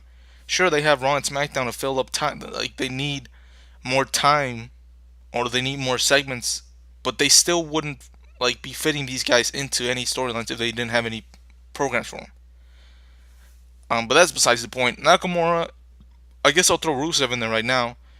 Rusev now, excuse me, I have the burpees right now. But yeah, Rusev could be a bigger deal. He should be, now. You know what? Keep him in the mid card. Nakamura, I don't know how they could do it, but build him back up to the main event status because he deserves to be there. Why not move him to Monday Night Raw? Give him a fresh start, and who knows? Maybe he can win. He could be Rollins' first opponent for the Universal Championship, if nobody else, right? Who wouldn't want to see that feud? Especially Nakamura as a heel. Nakamura as a heel is better. Let him be a dastardly heel, have him win, and then lead it up to him winning the championship or turning face. Then the fans will be behind him again. He was the most over thing in NXT, and then when he came on the main roster, and then he squandered that whole entire thing by having him job to Jinder Mahal and then lose all of his championship matches against AJ Styles. So yeah, I don't know how you do it, but Nakamura, please build him back up. Or if not, just let him go, have him go back to New Japan Pro Wrestling. I'm watching that more, so I wouldn't mind seeing Nakamura having good matches in NJPW again. And Rusev, I guess I'll throw Lana in there now as well. But yeah, Rusev, Lana, I mean, could do with him or without him. Why not move them to Raw, give them a new look again, just kind of refresh their characters a little bit. But yeah, Rusev, they squandered that whole thing too, the Rusev Day stuff. Who knows if, yeah, I don't know. They say they listen to their fans, but that's something as easy as giving him the U.S. Championship. We weren't asking, like, I don't think anybody would have cared if they gave him the U.S. Championship when this whole Rusev Day stuff started. I don't think anybody was clamoring for him to be in the WWE Championship match. So why not just give him the U.S. title? Make the fans happy, make some money because Rusev Day is hot, sell some more T-shirts. Rusev is over. Let it run out, and then I'm pretty sure that whole Rusev Day stuff would have ended eventually, and then we would have found a new flavor of the month because Rusev is just that. I don't think he has any like big time main event potential, but he does have that whole he has the sports entertainer in him. So for like a couple months at a time, why not Rusev be the top mid card, the top main event heel or something like that? He has a spot on the roster, but right now keep him in the mid card. Stop, but don't have him in the tag team. Why are they in the tag team? Moving on, Shelton Benjamin, even though he was on Raw, they have him on the SmackDown roster. He's fine, but just have him like I'll throw our truth in there, and I'm not trying to be racist or anything, but because they're both. But yeah, our truth and Shelton Benjamin, kind of like who did I say earlier? Sin Cara. Our truth, Shelton Benjamin, Sin Cara could all be guys that are just there to help get newer guys over, and their first feuds, their first couple matches, and just get over on Benjamin, Truth, and Sin Cara on SmackDown. That's all I really see about Benjamin. I mean, if Benjamin and Gable were still a tag team, they were a good little tag team. So I would have been saying like give them the tag titles. But since they're not together anymore, all I see for Benjamin is like low mid card, challenging for the mid card title but not really getting it, or just trying to get younger guys over. Moving on, Sheamus and Cesaro really have clicked for me. I have said in the past in one of my like pay-per-view ranking videos that Sheamus and Cesaro were they were a good tag team. I really enjoyed what they were doing, especially when they actually formed the Bar and they turned heel. I think it was in 2017 when they were going up against the Hardys. That's when I really started to like them. Now, Sheamus, weren't there talks about him retiring because he had a bad neck or something? I mean, I'm not saying that he should retire. Sheamus is a good hand. He's not the greatest, but he is good. And Cesaro, I wish they really did more with Cesaro, especially like in the mid card. He could be a great, kind of like the Miz, just winning like 10 Intercontinental or U.S. titles. Why not? Why not Cesaro? You know what I mean? He's a good talent. He's decent on the mic if given the chance. And Sheamus is kind of the same thing. They both have accents, so they're kind of in the same boats on promos. Obviously, since he's Irish, you can understand him a little bit more because I think English is like one of their like uh, first languages that they speak. I'm not sure. Don't quote me on that. Let me know if you're Irish. What is like one of the languages that you got? Is there an Irish language? I'm pretty sure there is, but I'm not really 100% sure. If you're Irish, let me know in the comments. What are your first languages, or what are the languages spoken by people from Ireland? Like, what is your native language? But yeah, Sheamus and Cesaro should be on the roster. If they're a tag team, fine with it. If they're not, even better for Cesaro. And Sheamus, top heel or mid card champion, why not? Moving on to Samoa Joe, I've said a lot about him in these last couple of roster saying like talking about some of these other rosters. So I'll throw Samoa Joe and Rey Mysterio since they're both in a feud right now. Samoa Joe, I'm fine with him being the U.S. champion, but they're having him lose. What? How can you have a champion who just won the title lose? I'm tired of them doing that. When they win a championship, they need to be on a roll after that and before that. Like they need to be on a like at least a 3 match winning streak before they win the championship, and then after they win the championship, they shouldn't lose for a month. But no, he got his first loss the week after winning it, and against Rey Mysterio, setting up a match, even though it was a tag team match, so it wasn't really a one-on-one loss. And then he lost to Kofi Kingston on SmackDown on the 19th of March, which was that whole gauntlet. Excuse me again. which was that whole gauntlet stuff. So Samoa Joe dropping losses back to back weeks, not doing any favors for him, even though he is the U.S. champion. You never want to see your champion lose, so they're still treating him like Samoa Joe from the past before he was the champion. Like I said, Brock Lesnar not having the Universal Championship on Raw or holding it hostage really did bad for Joe because I could have seen Joe holding the championship once or twice on Raw. And like I said with Nakamura, if he would have got a championship run with the WWE Championship, because again, you gave the fucking belt to Jinder Mahal, so why not give it to Samoa Joe? And like I laid it out, Money in the Bank, Nakamura loses it. Daniel Bryan wins it at SummerSlam. Samoa Joe wins it at Hell in a Cell or one of the pay-per-views before Survivor Series. Daniel Bryan wins it a little bit before, or AJ Styles gets it back at like Australia or Saudi Arabia. Daniel Bryan takes it from him before Survivor Series, and we're back on track. Giving Joe and Nakamura these title runs in 2018 would have been so easy, but they didn't do it. So yeah, that really hurt Joe. He's the champion right now, but who knows? I would have loved to. And now that they're doing this whole Kurt Angle and Baron Corbin stuff at WrestleMania, why didn't they do Samoa Joe and John Cena? The story wrote itself. It was right there in your lap. Unless John Cena doesn't want to do it, but um, unless that's the case, then okay, I see why they didn't do it. But Joe Cena for the U.S. Championship at WrestleMania would have been awesome. But no, we get Rey Mysterio. Not a bad match either, but still, I would have preferred Andrade versus Rey Mysterio for the U.S. title. So yeah, and Rey Mysterio, obviously he shouldn't be winning championships anymore. He's just kind of like a veteran presence, just to kind of get guys over, and he's doing that for the most part. Um, should he win the championship against Joe at WrestleMania? No. Could he kill Rey Mysterio's son Dominic? That was awesome seeing Dominic back on SmackDown the other day. Um, remember when Rey Mysterio had to? I'm glad he won that match at SummerSlam a couple years ago because else he wouldn't be his son. Remember that ladder match against Eddie Guerrero when they were fighting for the rights for Dominic? Good times, good times.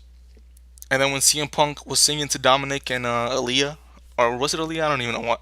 If it wasn't Aaliyah, I don't know why that name popped into my head. I don't even know why I know Rey Mysterio's kids' names. That's a little creepy. But yeah, when Punk was singing to Rey Mysterio's daughter back on SmackDown, when he was doing the whole Straight Edge Society stuff, that was some good stuff. Yeah, now Dominic, I don't know how old he is, but can he get destroyed by Samoa Joe? Is it legal? And if it is, I wouldn't mind seeing that. That could get me interested in that feud as well. So yeah, Rey Mysterio, Samoa Joe, right now where they're at, I'm fine with it. Could they be in separate spots, or could somebody else be in their spots, and I'll be fine with it too? Sure. But for now, Joe, Rey Mysterio, why not? Moving on, Randy Orton, and I guess I'll throw AJ Styles in there since they are in a feud together as well. Orton, I mean, what else can you say about him? He's doing what he's doing. I don't really hate it. If he was WWE champion right now, maybe I would hate it. But who knows? Because he is doing his best work right now. Actually, not his best work. Um, this was probably ranked like top six, top seven rivalries or programs that he's been in his whole career. So yeah, Randy Orton not doing bad stuff. He is a heel, so that's when he does put on, he does put on better segments, better matches. And this match against AJ Styles at WrestleMania should be one of the best matches, depending on when.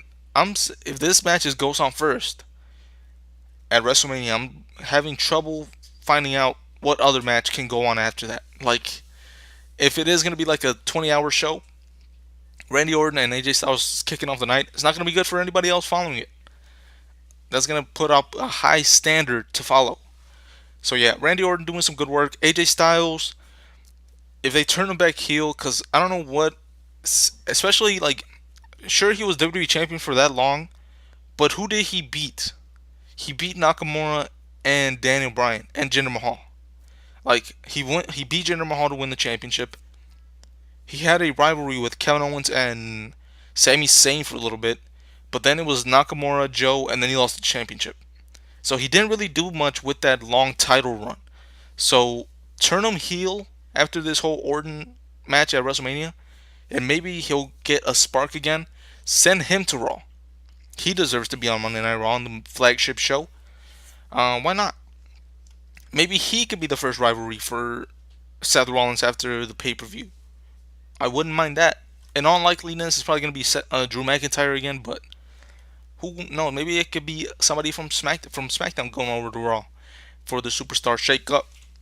So yeah, Randy Orton, AJ Styles, I don't have a problem with what they're doing. Orton keep him heel. AJ Styles maybe turn him heel after WrestleMania. Moving on, R-Truth, I already talked about him. The Colognes, since there are not that many jobbers, tag teams on SmackDown, I say keep them on the roster, but showcase them more. Why are they never on the roster? How is Primo still on the roster in WWE, but Carlito isn't? I'm pretty sure Carlito had a better upside, more talent, better on the mic, better in the ring than Primo, but somehow Carlito isn't on the roster, but Primo is. Makes no sense. So yeah, keep Primo and Epico, keep them on the TV, but have them be the tag team equivalent of what I said. R-Truth and Benjamin and Sin Cara would be. They would just be jobbers or guys that new tag teams would go over on to build themselves up.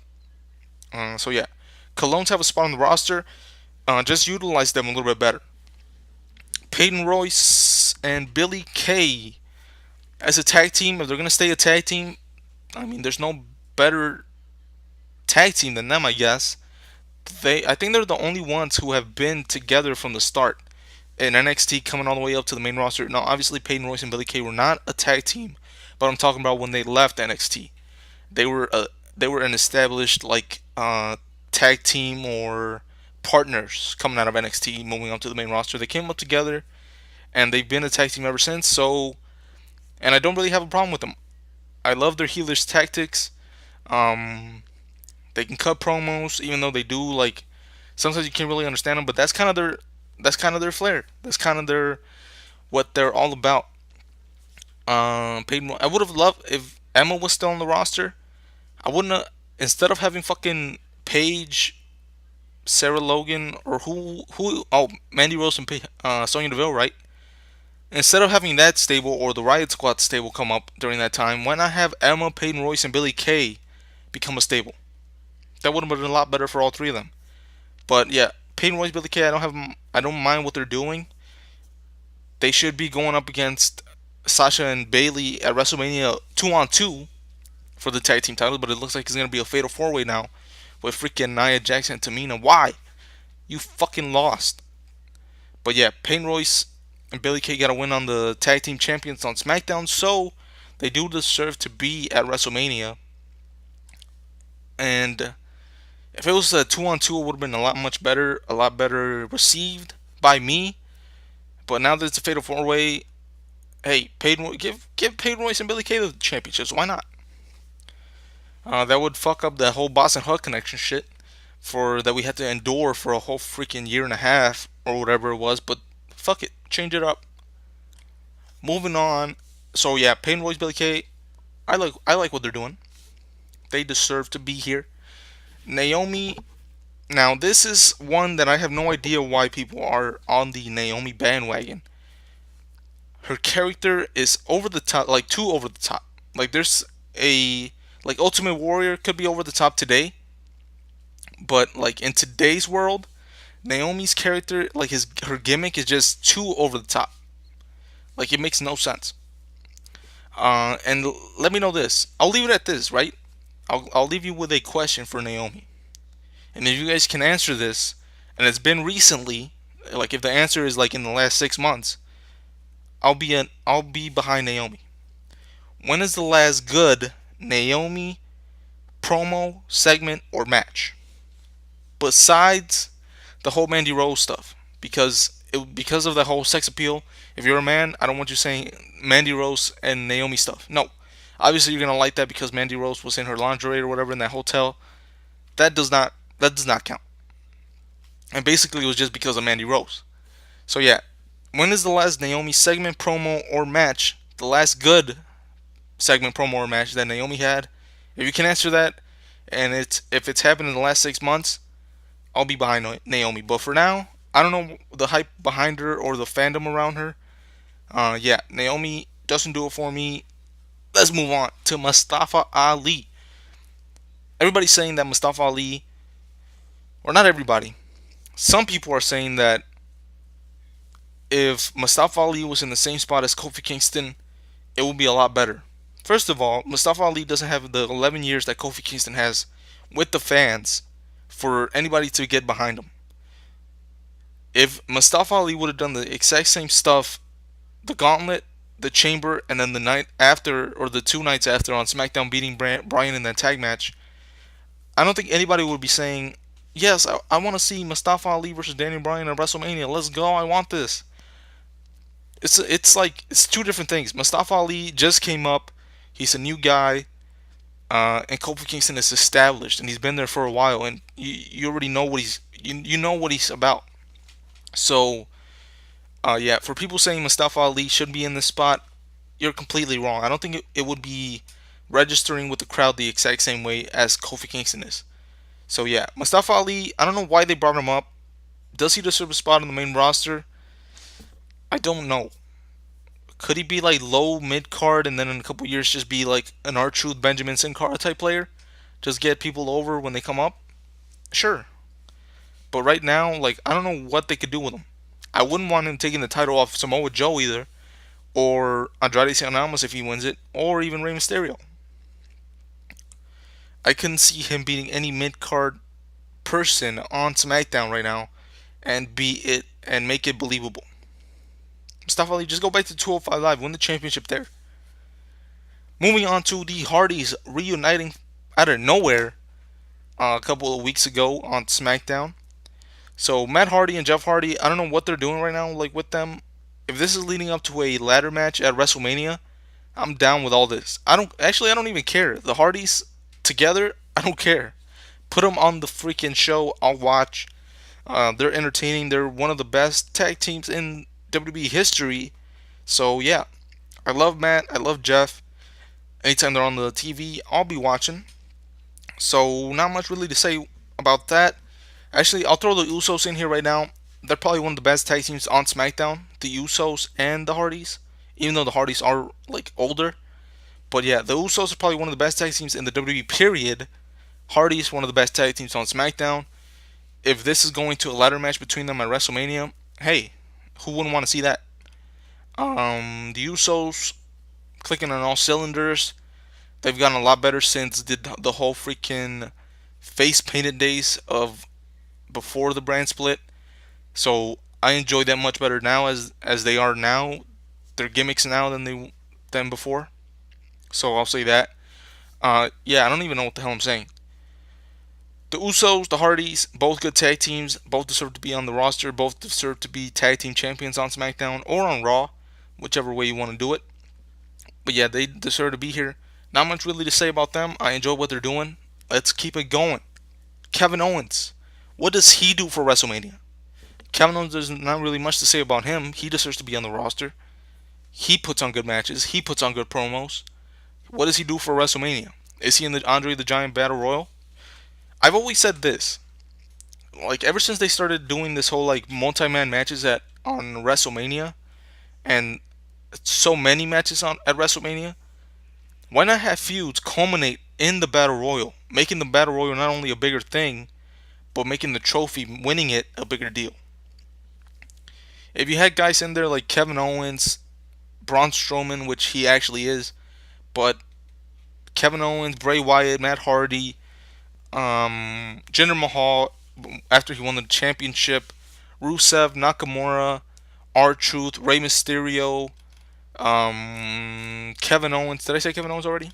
Andrade Cien Almas, Elias. If you had those type of people in there, but actually going in there with feuds against somebody else, it will make that battle royal a little bit more interesting to watch. And if you gave somebody a title match afterwards, it will make winning it a bigger deal as well. Because right now, just winning a trophy, what the hell does that do? And for the past couple of years, actually every single year, what has that trophy or winning that battle royal done for anybody? Absolutely nothing. I mean, you could say something about Cesaro because he's probably the most like um he's won multiple championships. even though they have been tag titles. But he's been constantly on the show, multiple championships. He's been the best winner so far coming out of it, the best looking one, or the most. What do you want to? What do you call it? The most. I don't know, but he's done the most with after. He's done the most after winning that battle royal. Even the Big Show, even though he's been one of the biggest, no pun intended, one of the biggest stars for the company in the last couple of years, or not in the last couple of years, in his career. Because I mean, if you want to, you could say you could shit on him all you want, but Big Show is a big attraction, or he was a big attraction. He didn't really do much after winning the battle royal, and Matt Hardy, even though he did win the championship with Bray Wyatt after winning the battle royal, he didn't do much after that. So, and he's already established, so people are already going to be behind him. Every other person that has won the battle royal has not garnered championships or fan support in any type of way. So make that battle royal mean something. Give them a title shot. Take feuds into the battle royal, so you don't have to do a lot of match. You don't have to put a lot of other matches on the card. Just throw them in the battle royal. Let them settle out there, and yeah, the battle royal could be a bigger deal. Kevin Owens, could he be in the battle royal and not be fine with it? At this point, no. But I don't know what else he could be doing. That's a lose-lose situation for Kevin Owens. I don't want him in the or he's not going to be at WrestleMania, but I don't really see anything for him at WrestleMania right now. So yeah, Kevin Owens, good stuff, but what does he do from now? From now until after WrestleMania? Moving on to the club, Carl Anderson and Luke Gallows. Reports are that they're going to be leaving the WWE, so I believe that. And they're probably going to be they're going to sit out their contract, so they're probably not going to be on TV much anymore from now until the end of their contract. So not much to say about them. They squandered them. They could have paired them back up with AJ Styles, or they could have paired them up with Finn Balor, but they didn't do it. So yeah, I feel like they don't have anything for them. So why should I care? Let's keep it going. Where is Harper? Harper and Rowan. Harper is right now with Daniel Bryan. I think I've already said something about Rowan in this video. It's been so long that I forgot what I've said and what I haven't. But Rowan, I don't know what Harper. I think Harper is injured. I saw him. He returned at a house show or a live event. So maybe he could be coming back to help Daniel Bryan as well. Part of a stable, taking on the New Day. I wouldn't mind seeing that either. That actually sounds interesting. Especially like if you remember Daniel Bryan when he joined the Wyatt family a couple years ago. This could all be going back again, but this time Daniel Bryan is the leader. Why not throw Bray Wyatt in there? Who knows? When he comes, when the Superstar Shakeup happens, put Bray Wyatt back on SmackDown, and then Bray Wyatt joins Daniel Bryan, Harper, and Rowan. Daniel Bryan is the leader this time. That would be an epic. Actually, in our minds, it would be epic feud, but or an epic storyline. But the way WWE would do it, it would probably be suckish. So yeah, Harper. Hopefully he comes back, does something with Daniel Bryan. I would love to see that. Rowan, he's not really doing much for Daniel Bryan in terms of helping him win. As a big guy, you would be like, oh, he's helping Daniel Bryan, that's why he's out there. But no, not really. Daniel Bryan, he's been losing a lot of matches with Rowan out there, and Rowan has been losing a couple matches with uh, being Daniel Bryan's bodyguard. So what is his role here? Is he a big monster that's gonna help Daniel Bryan? Because he's not showing it right now. So yeah, Rowan, just make him a bigger deal. Have him help Daniel Bryan win, even though if it is cheating. Who cares? Daniel Bryan is a heel. Doesn't make sense, or doesn't matter. Moving on, Eric Young. So I guess I'll throw Sanity in there. They should be a top tag team right now. They should be going after the tag team titles. And Eric Young, I could even see him going by himself and winning the mid card championship, and then a couple years, if he's on the roster long enough, if McMahon loves him enough, who knows? He could be the world champion on SmackDown at least. Like they've been giving smaller guys chances on SmackDown, even though it has been just Daniel Bryan and AJ Styles. But Eric Young could be a world champion, or he could be a good mid card wrestler on SmackDown or Raw. Sanity could be winning championships, tag team titles, U.S. title, WWE title one day. But yeah, and I'm talking about Eric Young. I wouldn't say Killian Dane and Alexander Wolf should be winning WWE championships or U.S. championships. But yeah, Eric Young should be winning all those titles. He has the potential. He has the ability. I don't know why they're not using him. Alexander Wolf, if they were to split this up for whatever reason, I could see him being a good helping hand, or if not, just fire him. Just kind of like a guy helping new guys get over, or just letting him go. I don't really see much in Alexander Wolf. Killian Dane, though, he was in that NXT North American Championship ladder match at NXT New Takeover New Orleans, and he really showed me a lot of what he could do. So Killian Dane, if they were to split up Sanity, I could see him being a big threat. He's a big guy. They like big guys, so he can be a main event player, or why not give him the U.S. Championship or mid card, top of the mid card wrestler. So yeah, Eric Young and Killian Dane have a lot of potential. Eric Young's a little bit older. I don't know how old Killian Dane is, but yeah, Eric Young and Killian Dane could be used more. Alexander Wolf, if they keep sanity, why not give them the tag team titles?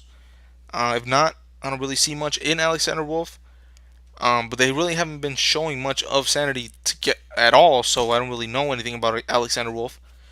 He didn't really do much in NXT either, so yeah, they should be doing more with sanity, but they're not, and that infuriates me. No, I'm just kidding. I'm not gonna go out and kill myself because of that. But anyway, moving on. I got a little dark there.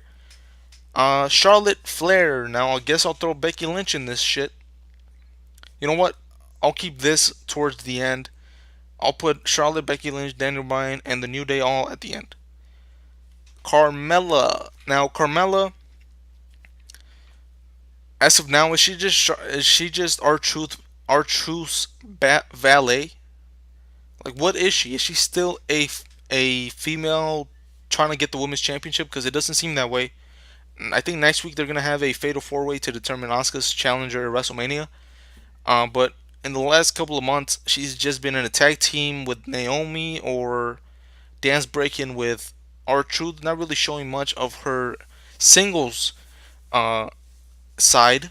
So yeah, I mean Carmella, good talent, good promos. Not really a good wrestler, but like I said, if you put on good, entertaining promos, get me interested into your matches at pay-per-views or something like that, get me interested in your feuds, I'm fine with that. And Carmella can put on good promos and good segments, so she does deserve to be there. But what is she doing right now? Build her back up, have her be in contention for the women's championship, and yeah, go that way. Make her a bigger deal. Asuka, I guess we'll talk about her. I think Asuka's the last person. I already talked about Andrade and AJ Styles. Aiden English is just a 205 live commentator now, so not much to say about him. So yeah, we have Asuka now. Asuka, the women's champion, hasn't been treated that well since winning the championship. She should have won the championship back at WrestleMania. They didn't do that. I would have preferred to see her going after Charlotte, or Charlotte coming back to take on Asuka for the women's championship for the rematch this year. Maybe in a stipulation match or a gimmick match. Maybe a ladder match. Maybe a last man standing Iron Woman match. Something. Asuka versus Charlotte, the second go around could have been a lot better than what they're doing with Charlotte right now, and it would have had Asuka highlighted more after winning the title against Becky Lynch at the Rumble than she is right now. Because ever since winning the title, what has she done? She won it. She was off TV for a month, came back, lost to Mandy Rose, then beat Mandy Rose, then beat Sonya Deville, and now she's off TV again with 2 weeks going into WrestleMania. So yeah, they need to do better with Asuka, or just I don't know, give her better competition. Hopefully after SmackDown or after the Superstar Shakeup, Sasha and Bayley come over to SmackDown. Becky and Charlotte go over to Raw. Switch it up, give Asuka some more competition, and yeah, hopefully somebody could be ready for Asuka. Because right now I can't see anybody taking the belt off of Asuka, even though it's WWE, so they'll do it anyway.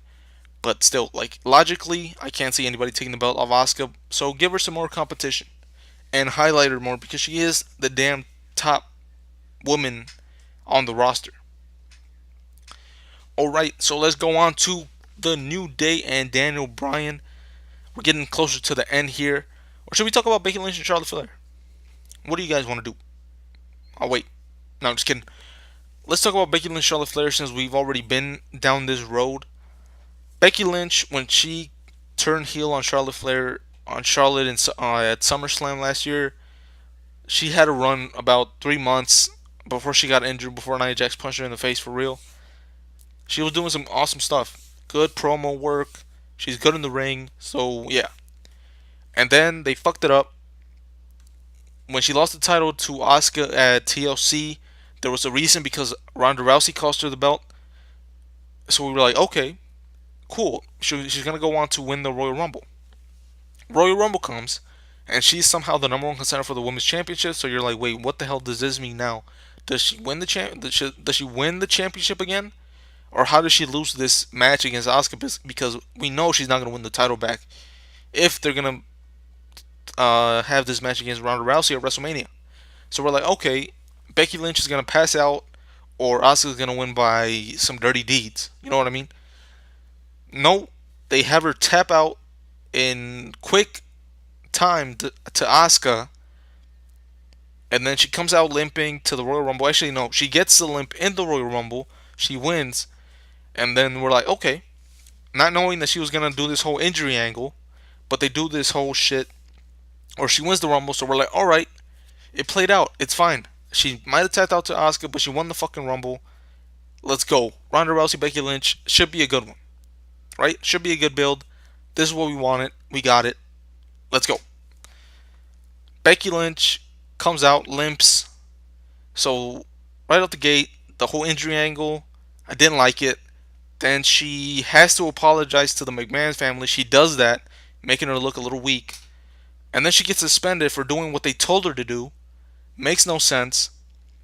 Then Charlotte Flair is inserted to this, which nobody wanted. So, everybody hates Charlotte now, but she turned heel, so that's fine. But let's stick with Becky. Then she comes out, attacks Charlotte and Ronda week in and week out. So that was a little bit, that was good, you know. And then Becky Lynch said, you know, if you keep doing this, we're gonna arrest you. So they do arrest her after doing some badass stuff. I did enjoy that when she came out and attacked Ronda and Charlotte. But then they arrested her, and then a week or two later, with no really explanation, they just unsuspended her, dropped all the charges. Now you gotta win with no mention of the Royal Rumble whatsoever. Besides like a little here and there from the commentary table, nobody of importance mentions that she won the fucking Royal Rumble to get this shot in the beginning. They're not bringing the Rumble into play in anything because they could be using the Royal Rumble win or the Royal Rumble match and what happened at the Royal Rumble to explain all of this a lot better, and they're not. So yeah, so Becky Lynch has to win her shot back at Fastlane against Charlotte, who she has destroyed. I don't think Becky Lynch has lost to Charlotte since SummerSlam. Um, so Becky Lynch has to beat Charlotte again. Charlotte is talking all this trash, even though, like I said, she hasn't beat Becky since SummerSlam, since August of 2018. So she doesn't really have the right to freaking be saying, I'm better than Becky. You haven't beat her in 6 months, 8 months, whatever it has been. So yeah, Becky Lynch has to beat her, but then she gets punched in the gut by Ronda Rousey, and Becky Lynch is happy about that. She wasn't able to beat Charlotte. Sure, she gets back in the match, and she gets what she wanted, but why is she smiling and laughing at the fact that Ronda Rousey just came out and attacked her during her match? Charlotte Flair didn't care either.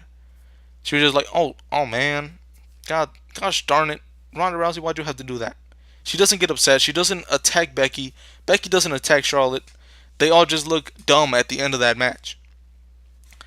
And now that it is a confirmed triple threat, and we should be seeing Charlotte, Becky, Ronda all intermingling with each other, they're off TV against each other. What the hell? Charlotte and Becky are on SmackDown, and they're only there. Ronda Rousey's only on Raw.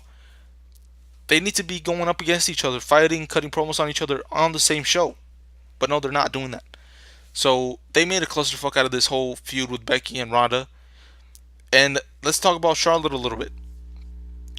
They could have just ever since when Becky Lynch lost the championship at the Royal Rumble, and the way looking back on it, they should have just not had Becky Lynch in the Rumble, had Charlotte win the Rumble, Becky Lynch, um, Becky Lynch could have had some sort of excuse or something, and maybe she's like, I beat Charlotte Flair, I wasn't even given the chance to be in the Rumble. Why not? If I beat her, I get into the Rumble match, right? Kind of like this whole Daniel Bryan, or like they're doing it now with Kofi Kingston. Earn your way into the match, and it doesn't have the bad taste in everybody's mouth because Charlotte Flair has already won the Rumble, and she deserves to be in this match. So Becky Lynch is the one fighting to get in it, the fan favorite. So we're behind Becky trying to get into this match. We're not saying fuck you, you don't deserve to be in this match, so why are you in it? No, we'll be fine with that. So why not just have Charlotte Flair win the Rumble? She's in the match against Ronda Rousey, and Becky Lynch weasels her way or earns her way because she's not a heel and fans would love it. So it wouldn't be weaseling her way in; it would be earning her way in the fans' mind, earning her way into the match at WrestleMania, making it a triple threat, and then most people will be fine with that feud, with that build up, and we would still be on board with it being the main event. Now, like I said earlier, this triple threat or the Seth Brock match, I could care less if it main events. It doesn't deserve the main event the way that they've been treating it.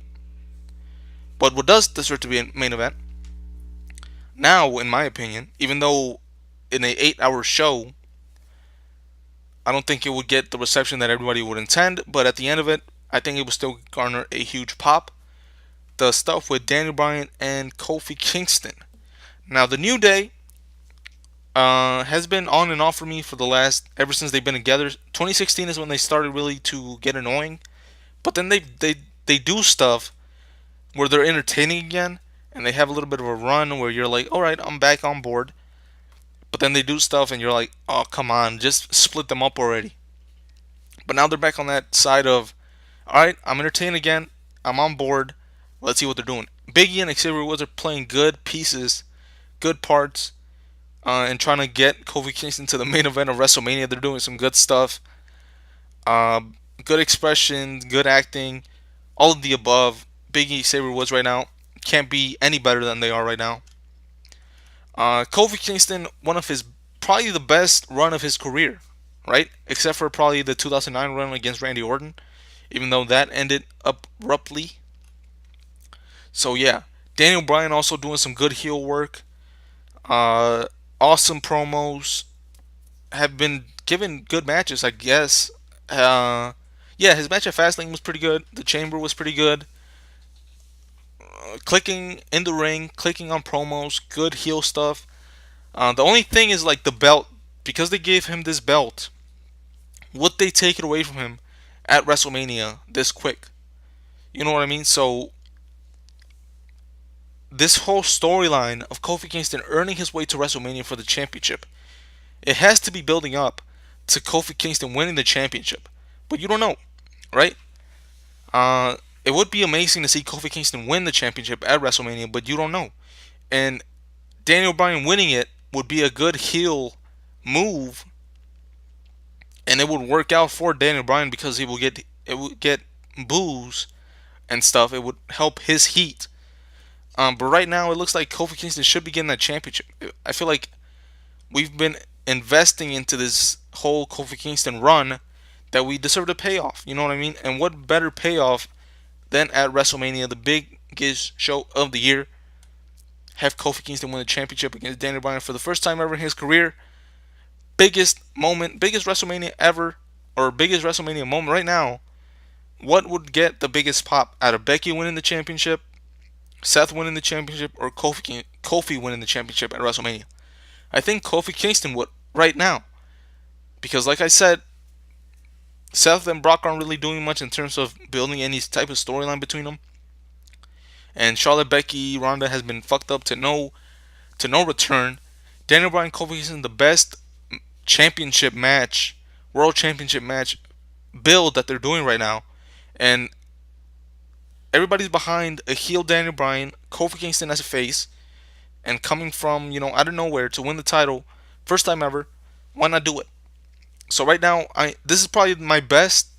This is probably uh, the most compliments that I've given to anybody or any feud so far out of this whole video because it's one of the best. Daniel Bryan and Kofi Kingston should not be touching each other. I did have a problem with Daniel Bryan coming out and having a mini match, a little mini match with Kofi Kingston at the end of SmackDown. But that's besides the point. You'll forget about it when WrestleMania comes if they don't touch each other again. But yeah, Daniel Bryan and Kofi Kingston should not be having matches against each other from now until WrestleMania. It's a shame that they did do it. But if they don't touch each other from now until WrestleMania, we won't remember any of this or any of their previous meetings. We'll just be focused on that match at WrestleMania. So yeah, nothing else to say about that except that Daniel Bryan, Kofi Kingston, The New Day, probably the best feud going on right now in WWE. Should I hope we get the payoff at WrestleMania? I wouldn't mind it. Kofi Kingston has done a lot to get this respect from the crowd and get this reaction, so why not do it? Pull the trigger. You know what I mean? So, hey, if you think about it, or if I remember correctly, going back to WrestleMania 32, 33, and 34, they've been flip flopping um, good moments, giving us good moments at end of matches. So, for example, at 32, they did terrible. They gave us everybody who we didn't want to see win. They gave us the League of Nations beating the New Day when the New Day just turned face and the fans were behind them. Jericho beating Styles in his first match. Charlotte winning the Women's Championship when we thought Sasha Banks was going to win it. Undertaker beating Shane McMahon for control of Raw. Roman Reigns beating Triple H.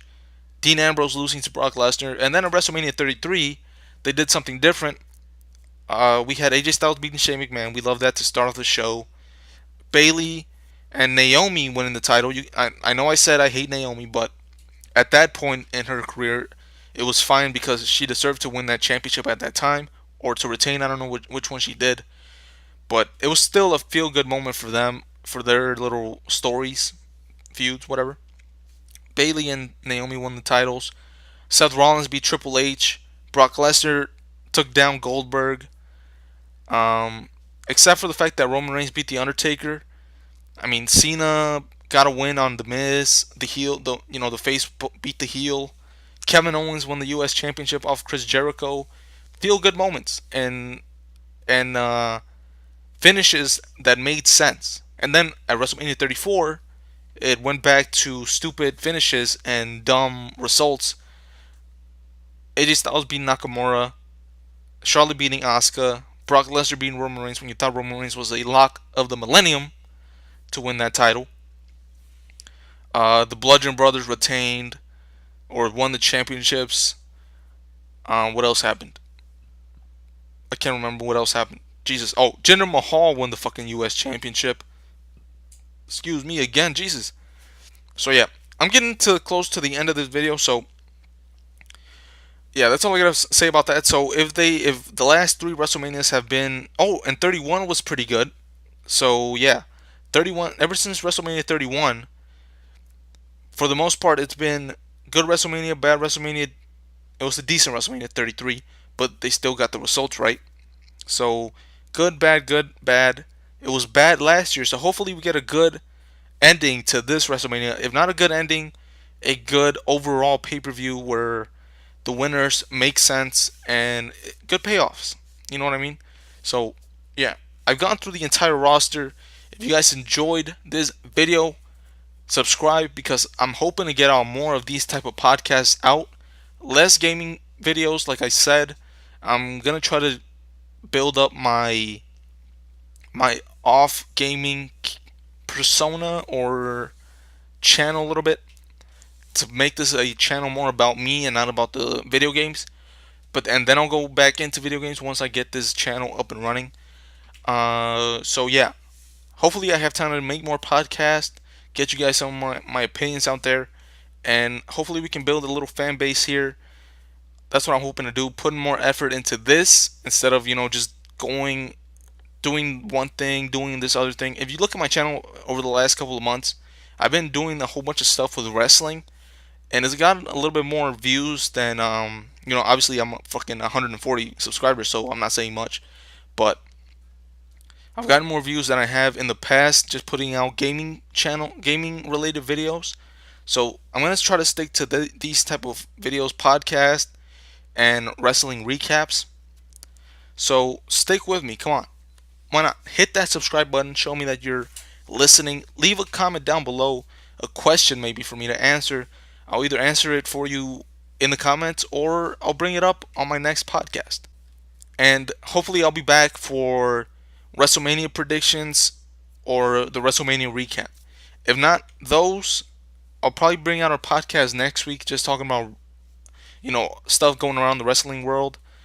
Just like I did in my previous podcast before this one, I would just talk about what was going on that week in wrestling.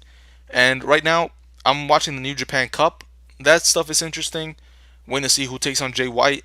Now the matches haven't really been captivating or anything like that, and I haven't watched any of the tag team matches that come before the New Japan Cup matches on those shows because I don't want to sit through tag team matches that don't really mean anything. So yeah, but anyway, I'm watching NJPW. I can't wait for AEW to get rolling, and we have WrestleMania coming up. So interesting times in the world of wrestling. So I'll be back for some more podcasts. Like I said, next week just a random wrestling talk video. After that, WrestleMania predictions. After that, WrestleMania recap, and then I'll be back on board with just wrestling talk. With that being said, that's gonna be it for me here today. Thanks for watching. Thanks for listening. If you did stick with it all the way through, and yeah, that's it for me. I am out.